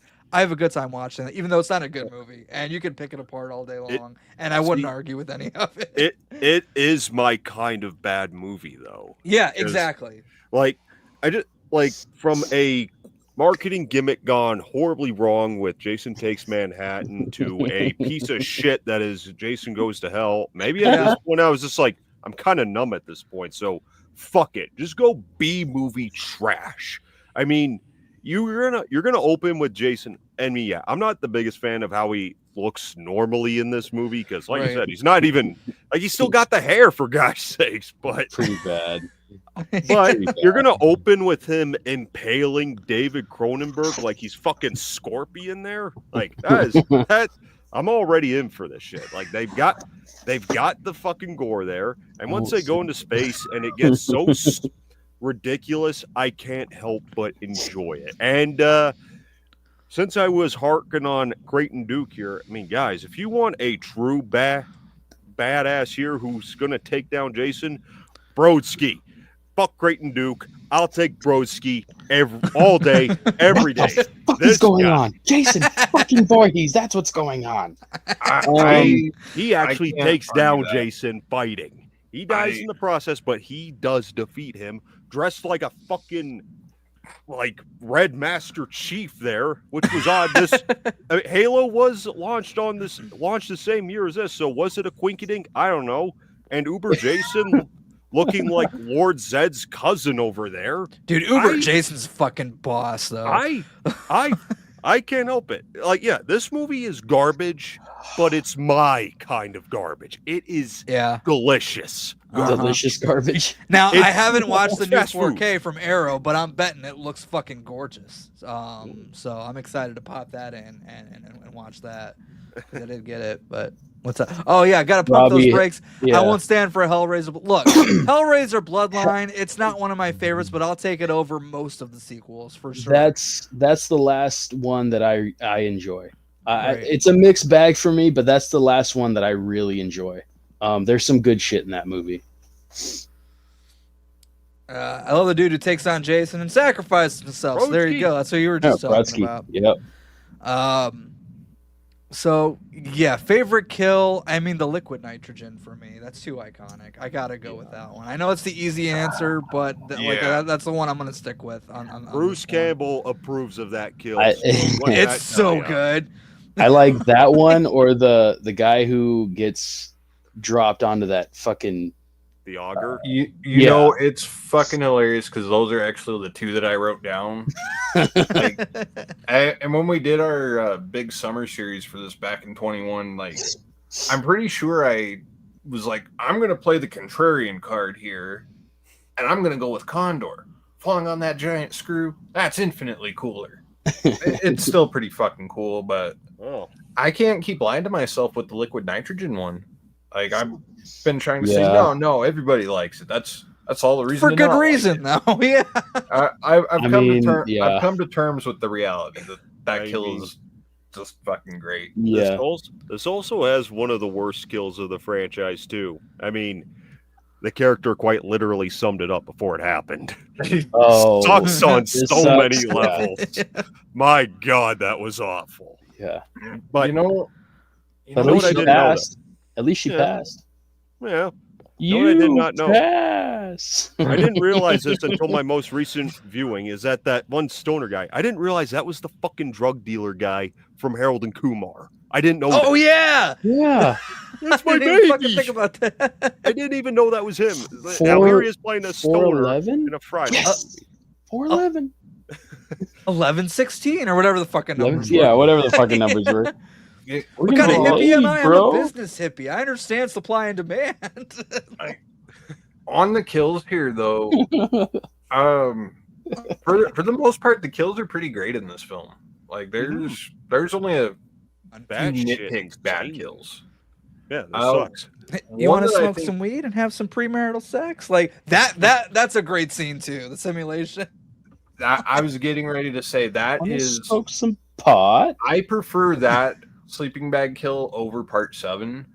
It's a good one, man. And I'm not afraid to admit that I think what they do with the sleeping bags here is just I might done. have to lean over there with you. Actually, now that I think about it. part of it is I saw it happen here first. Fair enough. But 2 bitches, 2 sleeping bags, and he does the little cherry on top. Hey, remember part 7, guys? Boom. I like that one extra little like swing that he could just tell he was fucking over it at that point. He's like, fuck. And dude, it still sounds to me like I know those girls are probably screaming, but it sounds like they are laughing when they are being bashed together. Yeah. Maybe, I guess that was their kink after all. Yeah. True. I mean, that movie already had some weird kinks in it. Yeah. So is that kinky in 2455, or is that just sort That's of normal. standard? That's normal. All right. Jason X, final thoughts. We got a couple more, and then we're gonna wrap things up here. We're going on almost 3 hours. This is a super show, Friday the 13th super show here. So Jason X, final thoughts. Seal of approval. It's not a great film by far. Definitely not a great Friday 13th film. Nope. But it's a fun film. It's an easy watch. You can throw it on literally if you're just doing something for background noise, and you'll catch a couple things here and there, and it's great. Yeah. And like I said earlier, if you're just drinking or smoking, it's a great watch. So Yeah. it's dumb, but like Danner says over here, it's what did you say about Jason Goes to Hell? It's delicious garbage. Delicious garbage. It's fast delicious food. garbage. It's delicious garbage. I have to respect they went for it. Yeah, they did, which I definitely appreciate. They But all went for right. something, that's for sure. Yeah. We kind of talked about this for a second during Jason Goes to Hell, but the ending where the Freddy hand comes up, we're like, oh my God, we're getting Freddy versus Jason. Not quite yet, but now in 2003, we finally did get the two meeting face to face in Freddy versus Jason. Now, I wasn't sure if we were going to talk about this or not. I had to ask the guys ahead of time because it is very much more of a nightmare movie than it is a Friday movie. But it is Jason does have some things we're talking about here. So Freddy versus Jason, we'll start off with just like the Jason side of it before we start talking about the Freddy stuff. But because we might save the Freddy stuff for a different stream. So kind of focus on the Jason side of Freddy versus Jason. Do you think it worked? What do you think could have been different? Favorite moments, all that good stuff. I mean, we already talked about before, but Kane did deserve to be here. Now, I do know. When I met Robert Englund, he actually did tell me a bit about this. Ken Krasinger actually showed up thinking that just like with Jason Takes Manhattan, he was just going to be the stunt guy. But once he showed up, Ronnie, you just took one good look at this guy and went, okay, you're Jason. What? Okay, then. Wow. Like, yeah. I can see that happen. It happens so quick. Well, coming from a guy who doesn't really know much about this franchise. Yeah, he didn't really either. care, which honestly say. I think kind of worked out because he wasn't like more biased towards one. I mean, like I said, it is more of a nightmare movie. But It worked out in that sense, yes. Right. It worked out in the sense that we got to see both of them shine still. Yeah. And but yeah. In their own ways, because Jason is racking up the body count by he is. Like he's mopping the fucking battlefield here, and Freddy let gets Jason have some fun. One. Yeah. I mean, if you want to count the little girl at the beginning in the prologue, or the not so surprising twist that he killed Laurie's mom too, I mean, yeah, sure. But as far as the real characters are concerned, Freddy only gets one, while Jason is delivering on. Like, give him some credit here. Jason delivers on some of the best kills of the franchise here. And my own personal favorite, I know I'm getting ahead of myself here. This is not just my favorite kill of this movie. This is my favorite Jason kill, and that's the bed kill. Yes, I was gonna say Trey in the fucking bed is my favorite kill in this movie, and that's done by Jason. Oh yeah, it's so good. Like just spilling his guts through that fucking mattress. He's still holding the beer. I was gonna say, doesn't drop the beer. And then Jason's just like, Party it's approved. not enough. Sandwich. And I would say Freeberg. Yeah, That one's a good one too. I would say Freeberg. Just, I mean, that's my second favorite. the bed. those are mine too. Trey's a good one. I do like Trey. I do like that death, but my money would be on Freeberg. That's just such a great kill. So Top two. So I go back and forth on those two on my video that I put out today about the 13 Friday the 13th kills. I did ultimately go with Trey, but in a lot of ways, Freeberg, just being that he's possessed by Freddy, he's not in control of his fate. That just makes his death hit like all the harder because it's like this dude had no fucking chance either which way. I mean, I think Freddy kind of released him though right before it happens, because you see him go like right before Jason kills him. So yeah. It's like you could say that was a hell of a wake up call for Freeberg. Yeah, sure. And it's like that's the only time he was ever sober. He sobered up real quick for about 3 seconds. But Monica Keena, my God. Again, we're talking about hot final girls. But she's more of a nightmare. I was going to say, girl, I think though. she's more of a nightmare. Yeah. But yeah, she's great. And yeah, check out the Night of the Demons remake too. She's really good. And Shannon Elizabeth's in there. Eddie Furlong's in there. That was a fun remake. I like Furlong, but he ruined Monica. Yeah. Orson Bill.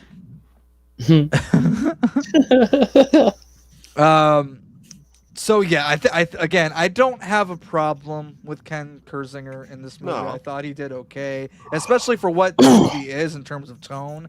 Like, he didn't need to be like super scary or super intimidating or anything like that, because it's more of a fun movie where we just get to see these two characters together, and I think that's all people really cared about.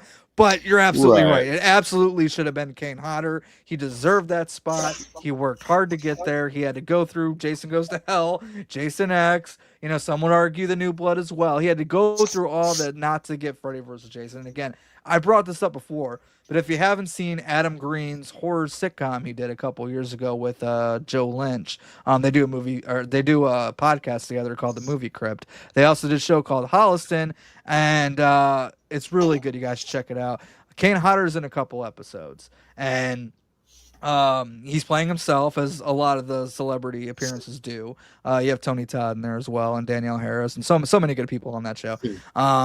And part of Kane's storyline on Holliston was that he keeps trying to kill himself because he didn't get to be in Freddy vs. Jason. And he said, talking about it, he's like, that was like therapy for me. One, I got to show my comedic side and not just be the masked bad guy, but I got to play funny and, you know, kind of make jokes about the Freddy vs. Jason thing, and it really kind of helped get me through it. So I think that's awesome. The jokes are really good.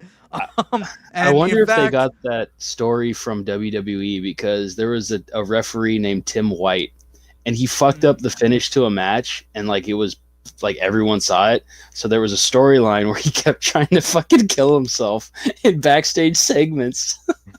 And he just it was so bad, but he was unsuccessful every time. So I wonder if maybe that was like an inspiration for that. Maybe. I was trying to find some clips of it on YouTube, but I'm not seeing nothing.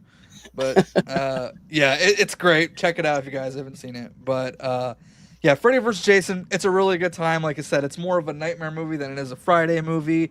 But we do get the final battle at Camp Crystal Lake. Jason does have home field advantage, which I do like that. I do want to talk about the Mrs. Voorhees here, because Betsy Palmer was still alive at the time that Freddy vs. Jason was coming out. She was offered the part. They sent her the script. She got one look at it, and she's like, yeah, no, I'm not reading these stupid fucking lines. And so that's why she's not. And just imagine, mommy has something she wants you to do. Like, it's really bad dialogue for Pamela Voorhees in this movie. So plus, they didn't offer her anything. They didn't offer her shit. Yeah, that too. But yeah, she just really didn't like the line. She's like, no, I'm not reading this garbage. Hey, and we do get a great moment though. It's a small detail here, but it's when she's bitching him out in the boiler room, like I should have known you wouldn't be able to stop killing. You could see kind of Jason just kind of stand there. He's like this. Sorry, Mom. Yeah, that just kills me every time. That is one problem I have with Freddy vs. Jason. They make Jason a little too much of a doofus. That is one issue that I have with it, but overall, it's. I think they were trying to get sympathy, right? Because, I mean, you had to kind of root for one, unless you were like a mega Freddy fan or a mega Jason fan. But right, Jason was the easier. He was the easiest to make likable, because Freddy is just. I mean, he's evil. He's such such a piece of shit. You had to root for someone. And I do like what Ronnie, you said about Jason. He's kind of like a samurai that went crazy, because he's so loyal to his mom, and samurai were so loyal. So I do like that. And obviously being Jason fan, I was all for that, because I was like, yeah, fuck Freddy, fuck him up. I love Freddy. Don't get me wrong, I love Freddy, but in that movie, I was Jason all the way.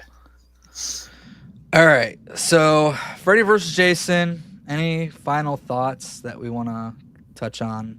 Again, we're gonna have another chance to talk about Freddy vs. Jason later on this year. So if we don't get it all out now, it's totally fine. It will be a shorter stream probably because it's a shorter franchise. Yeah. I think we kind of established when we did the watch party for this one that this was not just a movie when it came out. It was an event. Yeah. It was an event. It was like fucking. I remember when the neighbors rented it. It was like a pay-per-view. It was the Avengers for horror fans. That's what it was, man. We got growing up in that time frame, we only had like 2 major events. Yeah. 99 with fucking Phantom Menace. And 2003 with fucking Freddy vs. Jason. Mm-hmm. And of course the rest Star Wars came out, but those weren't events like fucking episode 1. But then Avengers fucking blew both of them away. But you know, those were, other than like in the past 25 years, other than Avengers, those were the 2 biggest events in film that we had. Yeah. And for the most part, the fight scenes in this one still hold up pretty well. Like I mean, I agree.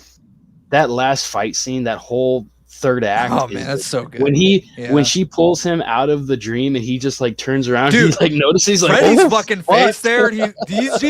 I've never seen Freddy terrified before until that fucking moment. Mm-hmm. With the music and I love. It's great. Man, I get chills every time. The fucking hard ass rock music kicks in, and Jason's got the home field advantage. Hey asshole! Like so many good moments. Well, I mean, even the way Jason flipped that table, like like when he saw him, like, "You motherfucker, get over here!" Oh yeah.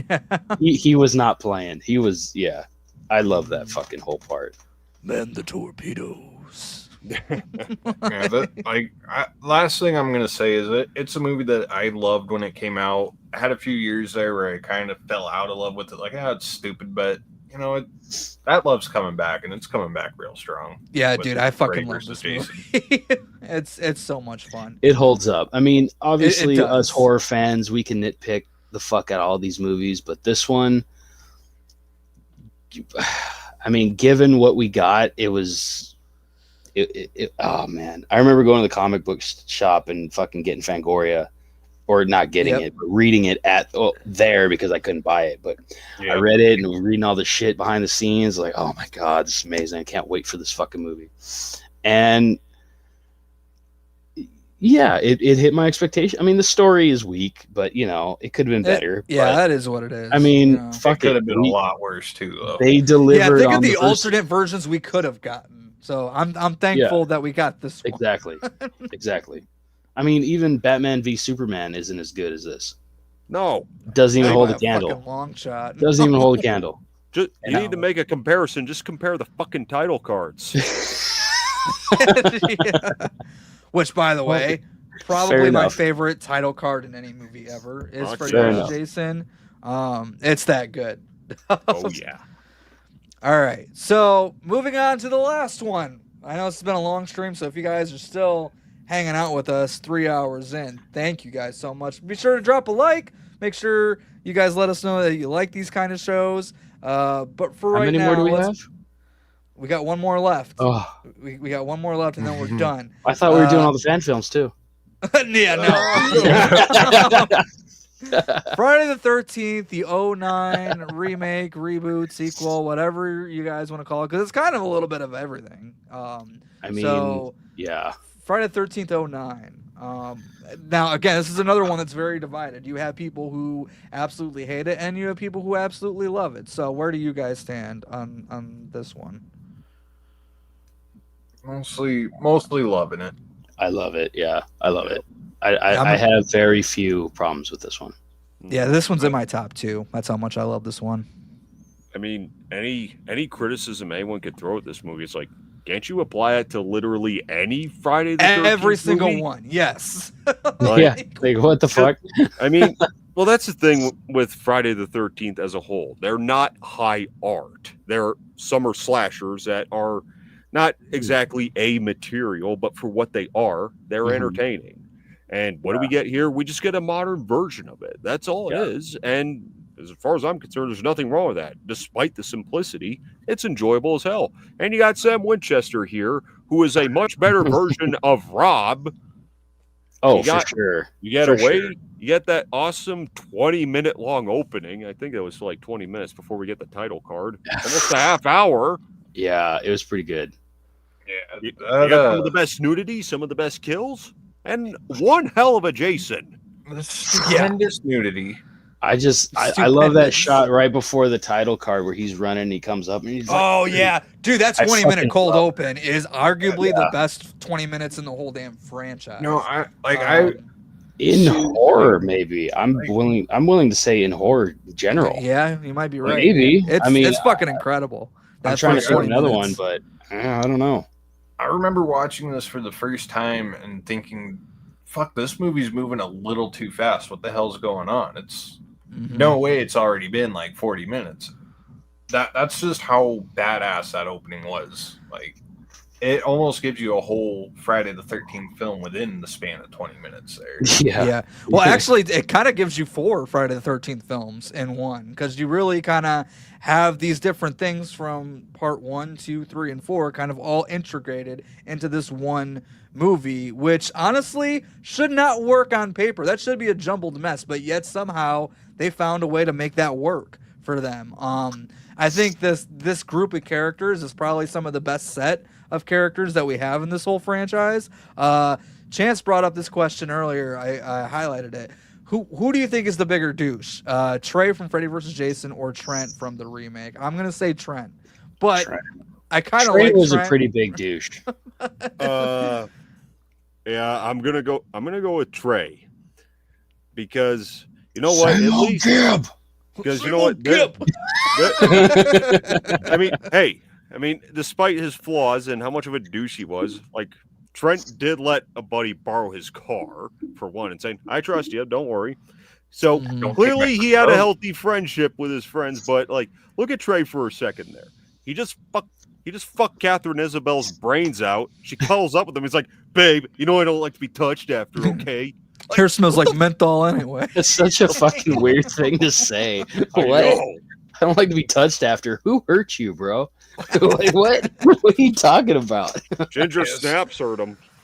Right? No shit. I got to go with Trent on that just because he had a little more time to flourish as a douche, and like his That is true. I also Yeah, I love seen your comment here. More Speaking screen of time to be a Trent, douche. he is a huge connection. Yes. yeah. he So there's a connect- couple interesting connections into that. The one you're about to bring up. So go ahead. You're talking about Transformers, right? Trent from this movie is the same Trent from the first Transformers movie, Yes. which is fucking hilarious. Because can you Mhm. imagine fucking Bumblebee or Optimus Prime fucking, get for whatever reason going through Camp Crystal Lake and coming across Jason? Like, what Right. the fuck? Now, in addition to that, there's also another connection to another Platinum Dunes Michael Bay produced horror remake in this movie that people kind of forget about. And that is the tie-in with the Texas Chainsaw Massacre remake. For those who don't know what I'm talking about, when Trent is getting killed, and there's that scene with the tow truck, the driver of that tow truck is Uncle Monty from the Texas Chainsaw remake, who in the Texas Chainsaw remake drives a tow truck. So there is that connection there as well.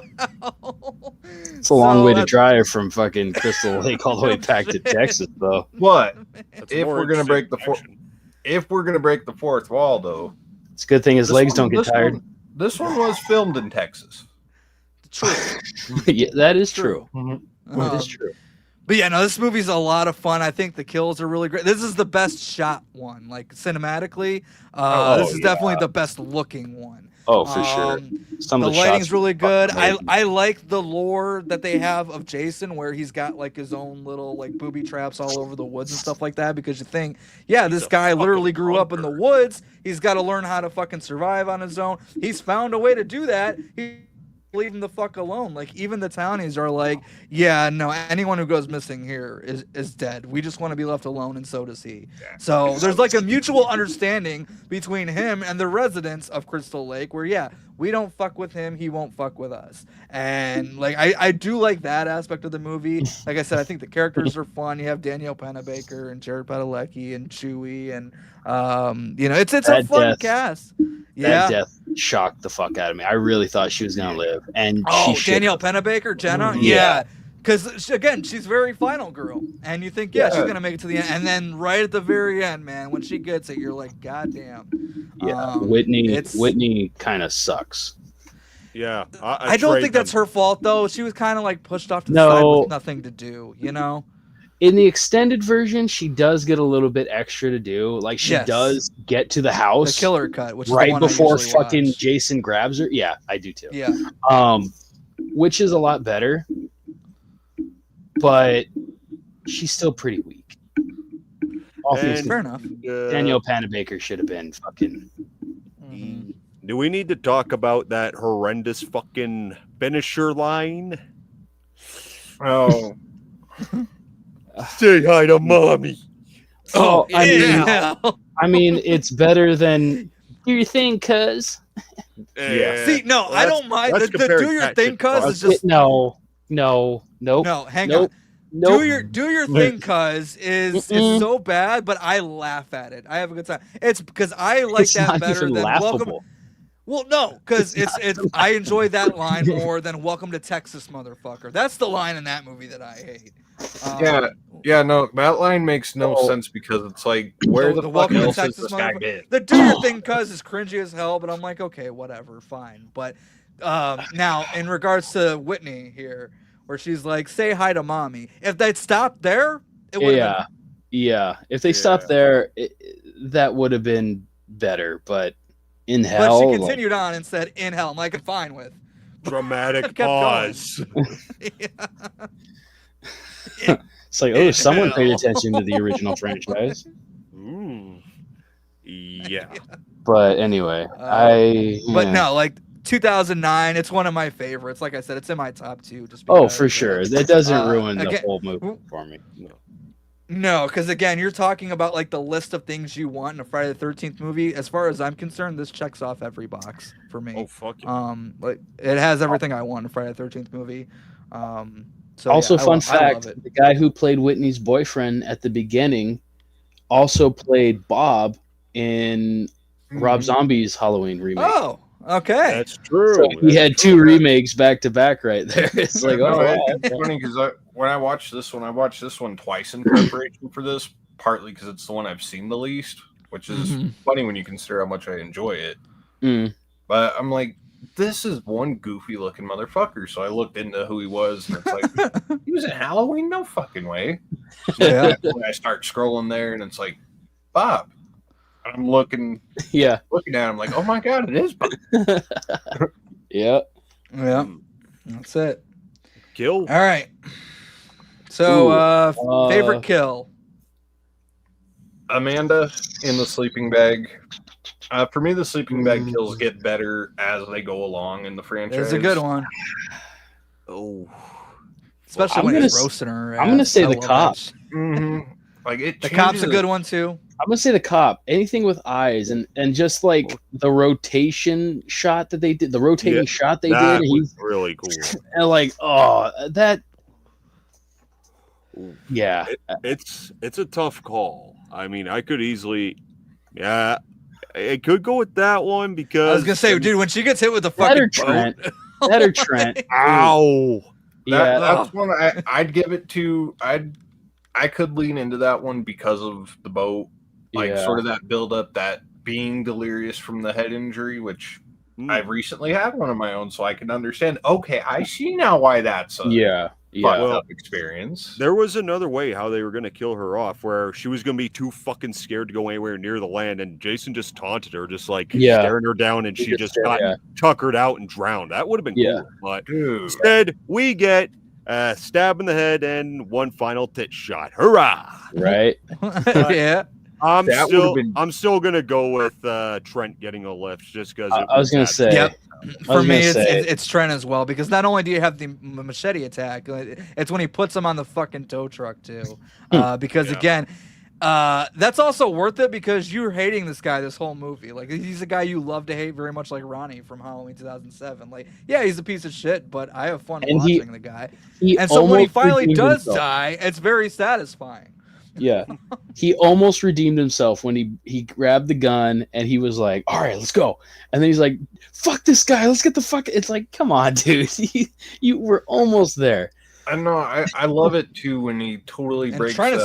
Trent is a scream queen, by the way. Yeah, Like, that I was dude's got just Oh, the scream. Yeah. getting ready to go into that. Like, it's fucking iconic. what do they call that in Shit. wrestling when you break character? Break Break, kayfabe or whatever? breaking kayfabe. Yeah. Like when he breaks kayfabe and screams like a bitch there. It's like, That was pretty satisfying, I have to say. that's just great. I can't Yeah. praise that enough. That was pretty satisfying. What's going on, Anthony? Do your thing, cuz my girlfriend. I got that dude. Yeah, so Anthony and his girlfriend Allie, we did our retrospective 20 years of House of Wax. So that's up on the channel. Go check that nice. out. But yeah, what's up, buddy? How you doing? Yeah, do your thing. That one doesn't bother me as much as Welcome to Texas does. Like I said, that one bothers me more. Yeah, I mean, Especially from a character who wasn't originally from Texas. Exactly, my point. Ah, were they, It's like, were they what? on the was that land on the Oklahoma border? Did he step over from Oklahoma? Is that I why? don't fucking know. Good Lord. Like, Oh, man. dude, sometimes we as horror fans have some of the weirdest fucking brains because we think about shit we shouldn't be putting thought into. Yeah, pretty much. Right? All right. So, yeah, That's Friday what the makes the 13th, community 2009. fun. I That's it. agree. It is a really fun community, man. Any final thoughts on 2009, the franchise in general, as we kind No. of get ready to wrap up here? Another, stupendous. yeah, another Stupendous. top. It could be top 3. If I Mm. I have to go back and look at my rankings, but I think. Oh, it's shout out conflict. Derek Mears, by the way. He's a fucking beast. Oh, we didn't fuck. talk about that. Oh Yeah. Yeah, One of my yeah, favorite Jasons. Talking Ted about White- guys who need to get another shot. I was gonna say that. Yes. Yeah. He's fucking great. Fuck. I mean, Best way I could say that is Ted White is my favorite Jason, but Jason Mears is Jason. Yeah. Like, if that makes any sense. I get what you're saying, for sure. All right. yeah, I can agree with that. Oh, It's like how that was James our, Jude Courtney Friday is 13th Michael. special. Yeah. Yeah, he's great. He's fucking Yeah. great as Michael Myers. I really like him a lot. But yeah, no, this was fun. We definitely want to knock out the big ones by the end of the year, for sure. I know September we got Freddy Krueger Day, so we'll probably do a Nightmare stream if we can all get together for that, because I definitely want to do one. October, Hell yeah. I'm sure we'll do Halloween. And maybe in August we'll find some time to do Texas Chainsaw, because going through those movies should be interesting. Those are very hit and miss. So I think we'll knock out Halloween, Nightmare, and Texas Chainsaw for the end of the year. What do you guys think? Well, we could certainly try. Yeah. I mean, Yeah. yeah, why not? But so what do you guys got coming up over on your own channels or whatever, like side projects you guys are working on? We'll start with Uncle Filthy over at the Media Hub over there. So at Uncle Filthy's Media Hub, finally got the channel renamed and up and running again. Been doing a mix of all kinds of different content lately. Been doing album reviews, going through some Kiss stuff, because why not? Hell yeah. Hell yeah. But I have something planned. I had actually set this as a premiere. I didn't know that this video was going to go so long. But Sorry. no, that's okay. That's okay. I figured it would. But 3.5 I hours. figured I'm coming up on 5 years doing the YouTube thing. Fuck yeah, And man. what was one of the first franchises I dove into was A Nightmare on Elm Street. Mm-hmm. I recently made those videos public again after a few years of just hiding them in the vault because they were fucking rough. But starting on the 5th anniversary of those videos, July 18th leading up to Freddy Krueger Day, I'm gonna revisit them. Hell yeah. I figured they deserve that upgraded treatment. I'll Hell tell yeah. you what, I will say, like, as a franchise, I do like Nightmare more than Friday overall. I mean, yeah. I mean, yeah, I'm a just think- Friday guy, but the story, I mean, every movie's pretty much the same. Yeah. At least I mean- Nightmare try to do things every movie. Like, and the story is, I mean, it's just that's a whole different discussion for another time. Yeah, But I would say out of the big three, Halloween is my favorite of the big three, but runner-up is for sure Nightmare on Elm Street. I just think that's a Yeah. better franchise overall. I'm actually, like, the older I get, the more I'm actually, like, appreciating some of the lesser ones that I disliked a little bit. I 4 gotta and watch 5 4. are still pretty good, man. I'm They're still not. watchable. I'm still not warming up on 5, but maybe when I go through them all again and kind of 5? revenge them, maybe I'll find a little bit more love for it. But for right now, it's not there. 5 is a 4 little rough, but it's 4 watchable. I never really used to like all that much. But I'm kind of warming up to 4 a little bit. But yeah, dude, Nightmare is gonna be a fun one to talk about for sure. Yeah. Yeah. Chance says Nightmare 3 was what got me into horror. It was also the first time I saw boobs. Boobs. There you go. Halloween I think it would be 6. cool to get you guys all on the channel. There you go. But yeah, we'll talk about it, man, for sure. Yeah. I concur. Chad, what do you got going on, buddy? Gearing up to start shooting my anthology. So, yeah, I've been hard at work at that. The Book of Chud. Got a kind of a big partnership. If it works out, I'm not going to say who yet, but if it works, it'll be pretty big. It'll be kind of huge. So I'm excited. man. July 12th, we go to set. Oh damn! Yeah, we're shooting Coming up. one of the 3 segments. So I'm pretty stoked about that. Got a team together. Some I didn't think I would have, honestly, but it's pretty cool. So I'm like, you know what? We're gonna roll with yeah. this. So I'm excited. So stay tuned for that. And what's going on over at the Dark Ether Files podcast? Well, as for the short-term future, I guess, we're just doing random watch-alongs for the time being because I'm currently in the process of writing for our Dark Ether story. Like, I'm writing my own chapter here, so I want to do this discussion stream. I think I mentioned it before, dumpster diving, where we actually discuss movies that we've watched on the dumpster.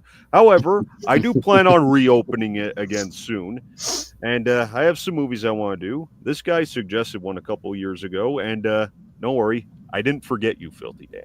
I didn't forget you. Because he suggested Kiss meets Phantom of the Park, so don't worry. When I'm ready to cross that bridge, I'll give you a call. I'm waiting. But other than that, we're just doing Ram watch-alongs, and since Kayla brought up having you guys on at some point, we are going to do that. It's a Scream September, so where we're going to do Scream watch-alongs. So I will keep you guys in the know on that one because I know Scream you guys 3 dibs on Scream 3. I was already going to say, like, regardless, we're not I'll going to fight do you for Scream 3. Oh, Dude, we should both do Scream 3. Oh, you know I'm down. Well, You know I'm down. That's my favorite. Well, I'll keep you guys in the know on that one. But Hell yeah. other than that, we're just kicking. Are you guys doing Halloween? Not that I know of yet. Because I'd love to come on for Resurrection. Resurrection. Oh, don't. Well, gee, maybe That goes for when we any. it is a contender for the dumpster. I could just say, let's just bring this guy on because he likes it. It would be fun. It's a series where I rip on bad movies, but hey, you're someone who likes it. Let's have fun Hey, here. we could call it Day of the Dumpster. There you go. Good one. There If you know, you know. We can bring Chad on just for you Resurrection. go. Yeah, after that, you might not want me back That's not true. because I will go hard. I will go hard in support of that movie. Ahead of its time, and Busta Rhymes secretly stole the show. How he didn't win an Oscar for that movie, I have no idea. Oh, I do. But that's a different topic. You're going a little far. Golden turkey. Who better than White Chung Lee? Kicking everybody's ass while smoking a cigarette. That might be the single best scene in that whole movie. I fucking love that part. Or when he's dressed as Michael. I tell you to be Michael Myers, I'm playing Michael Myers. You're getting a little You better go take your ass back to the garage with Nora. That's where you better go. The fuck? I do like after Person they had to get expose some him. decent help behind this motherfucker. Like, after they expose him for being a fraud, and he puts the mask back on and he runs off giggling like the little tee-hee as he's putting the mask on. that low key cracks me up. He's like, I'm gonna go scam. Ooh. Caleb's got some zingers too. That'll be special. Get it? Yeah. you fucker. As for me, on Sunday, I gotta finish up this video over the next day or two. But sometime on Sunday, a new retrospective video is gonna be dropping. Me and Cody from Dude Loves Movies talking about 30 years of a Goofy movie. Now, like tonight, I had some connection issues while recording, but that's at least editing. I can kind of cut around some of that, so it's not gonna be as bad, but there's still gonna be some of it in there, so just a little warning there. But the videos turn out to be a fun time. I think I'm gonna enjoy watching it. Hell yeah, man! 30 years of a Goofy movie. I'm excited for that discussion and for you guys to see that. It'll be coming out on Sunday, particularly because it's Father's Day, and I think it's a great Father's Day movie to watch. So for sure. That's You know gonna be what's coming funny out about Sunday. that? What's up? Real quick, when we drove to Indiana for Wayward, me, James, and Nestor played that fucking song. And when we got to Indiana, the first night we were there, we watched a Goofy movie. Hell yeah, man. The whole cast that was sleeping in the living room just bonded over the Goofy movie. So I'm going to be doing a couple physical media videos, which again I'm not going to be doing a whole lot of, but every once in a while if there's a cool release, I ordered like the Reanimator 40th anniversary 4K like big box set like a month ago, and I'm still waiting for it to come. But I just got the email earlier today. It's going to ship out Monday. They were waiting on something. It's a long story. I'll explain in the video. But I'm going to be doing a video on the Reanimator 40th anniversary 4K at some point. But before that, probably either this weekend or next weekend, I'm going to record a video on this Lionsgate Limited VHS style 4K on this new movie called Freaky Tales, which I love. It's one of my favorite movies this year. But I'm going to be talking about that. It's like a...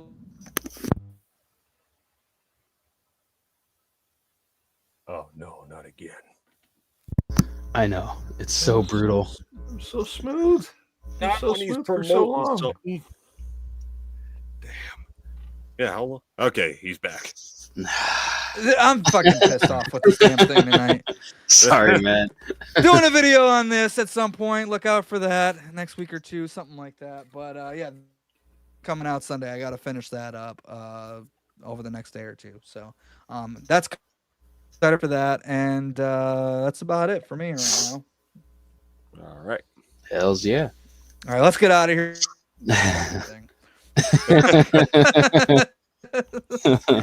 Thank you guys for hanging out for 3.5 hours. This was quite the show, for sure. I had a lot of fun going through these movies, and I'm excited to do more of stuff like this.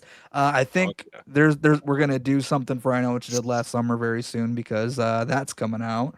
So we're gonna talk about those. But I refuse to rewatch the third one. Just so you know, that's not happening. I'm not doing it. We might talk about it a little bit, but I ain't rewatching it. Of which one? The third I'll one. always know. The direct-to-video piece of shit. Fuck that movie. Yeah, no. Also, in 2 weeks or whatever, a week, 2 weeks, fucking 28 years later. Oh yeah, that's coming out too. Yeah, well, I haven't watched those in a while. Forgot. I know. I gotta go back and rewatch them. The first one's so fucking good. Though. Oh yeah, it's God fucking damn. great. I don't remember really liking the second one all that much, but I'll have to go back and rewatch it. Ew. 'Cause It's been years. Some pacing issues, but it's all right. You know, it's whatever. But yeah, that's it for me, guys. Anything else you guys want to add? I got nothing. No. All right. Well, let's get on out of here. Thank you guys for hanging out, and we'll see you next time. Be excellent to each other. Party on, dudes!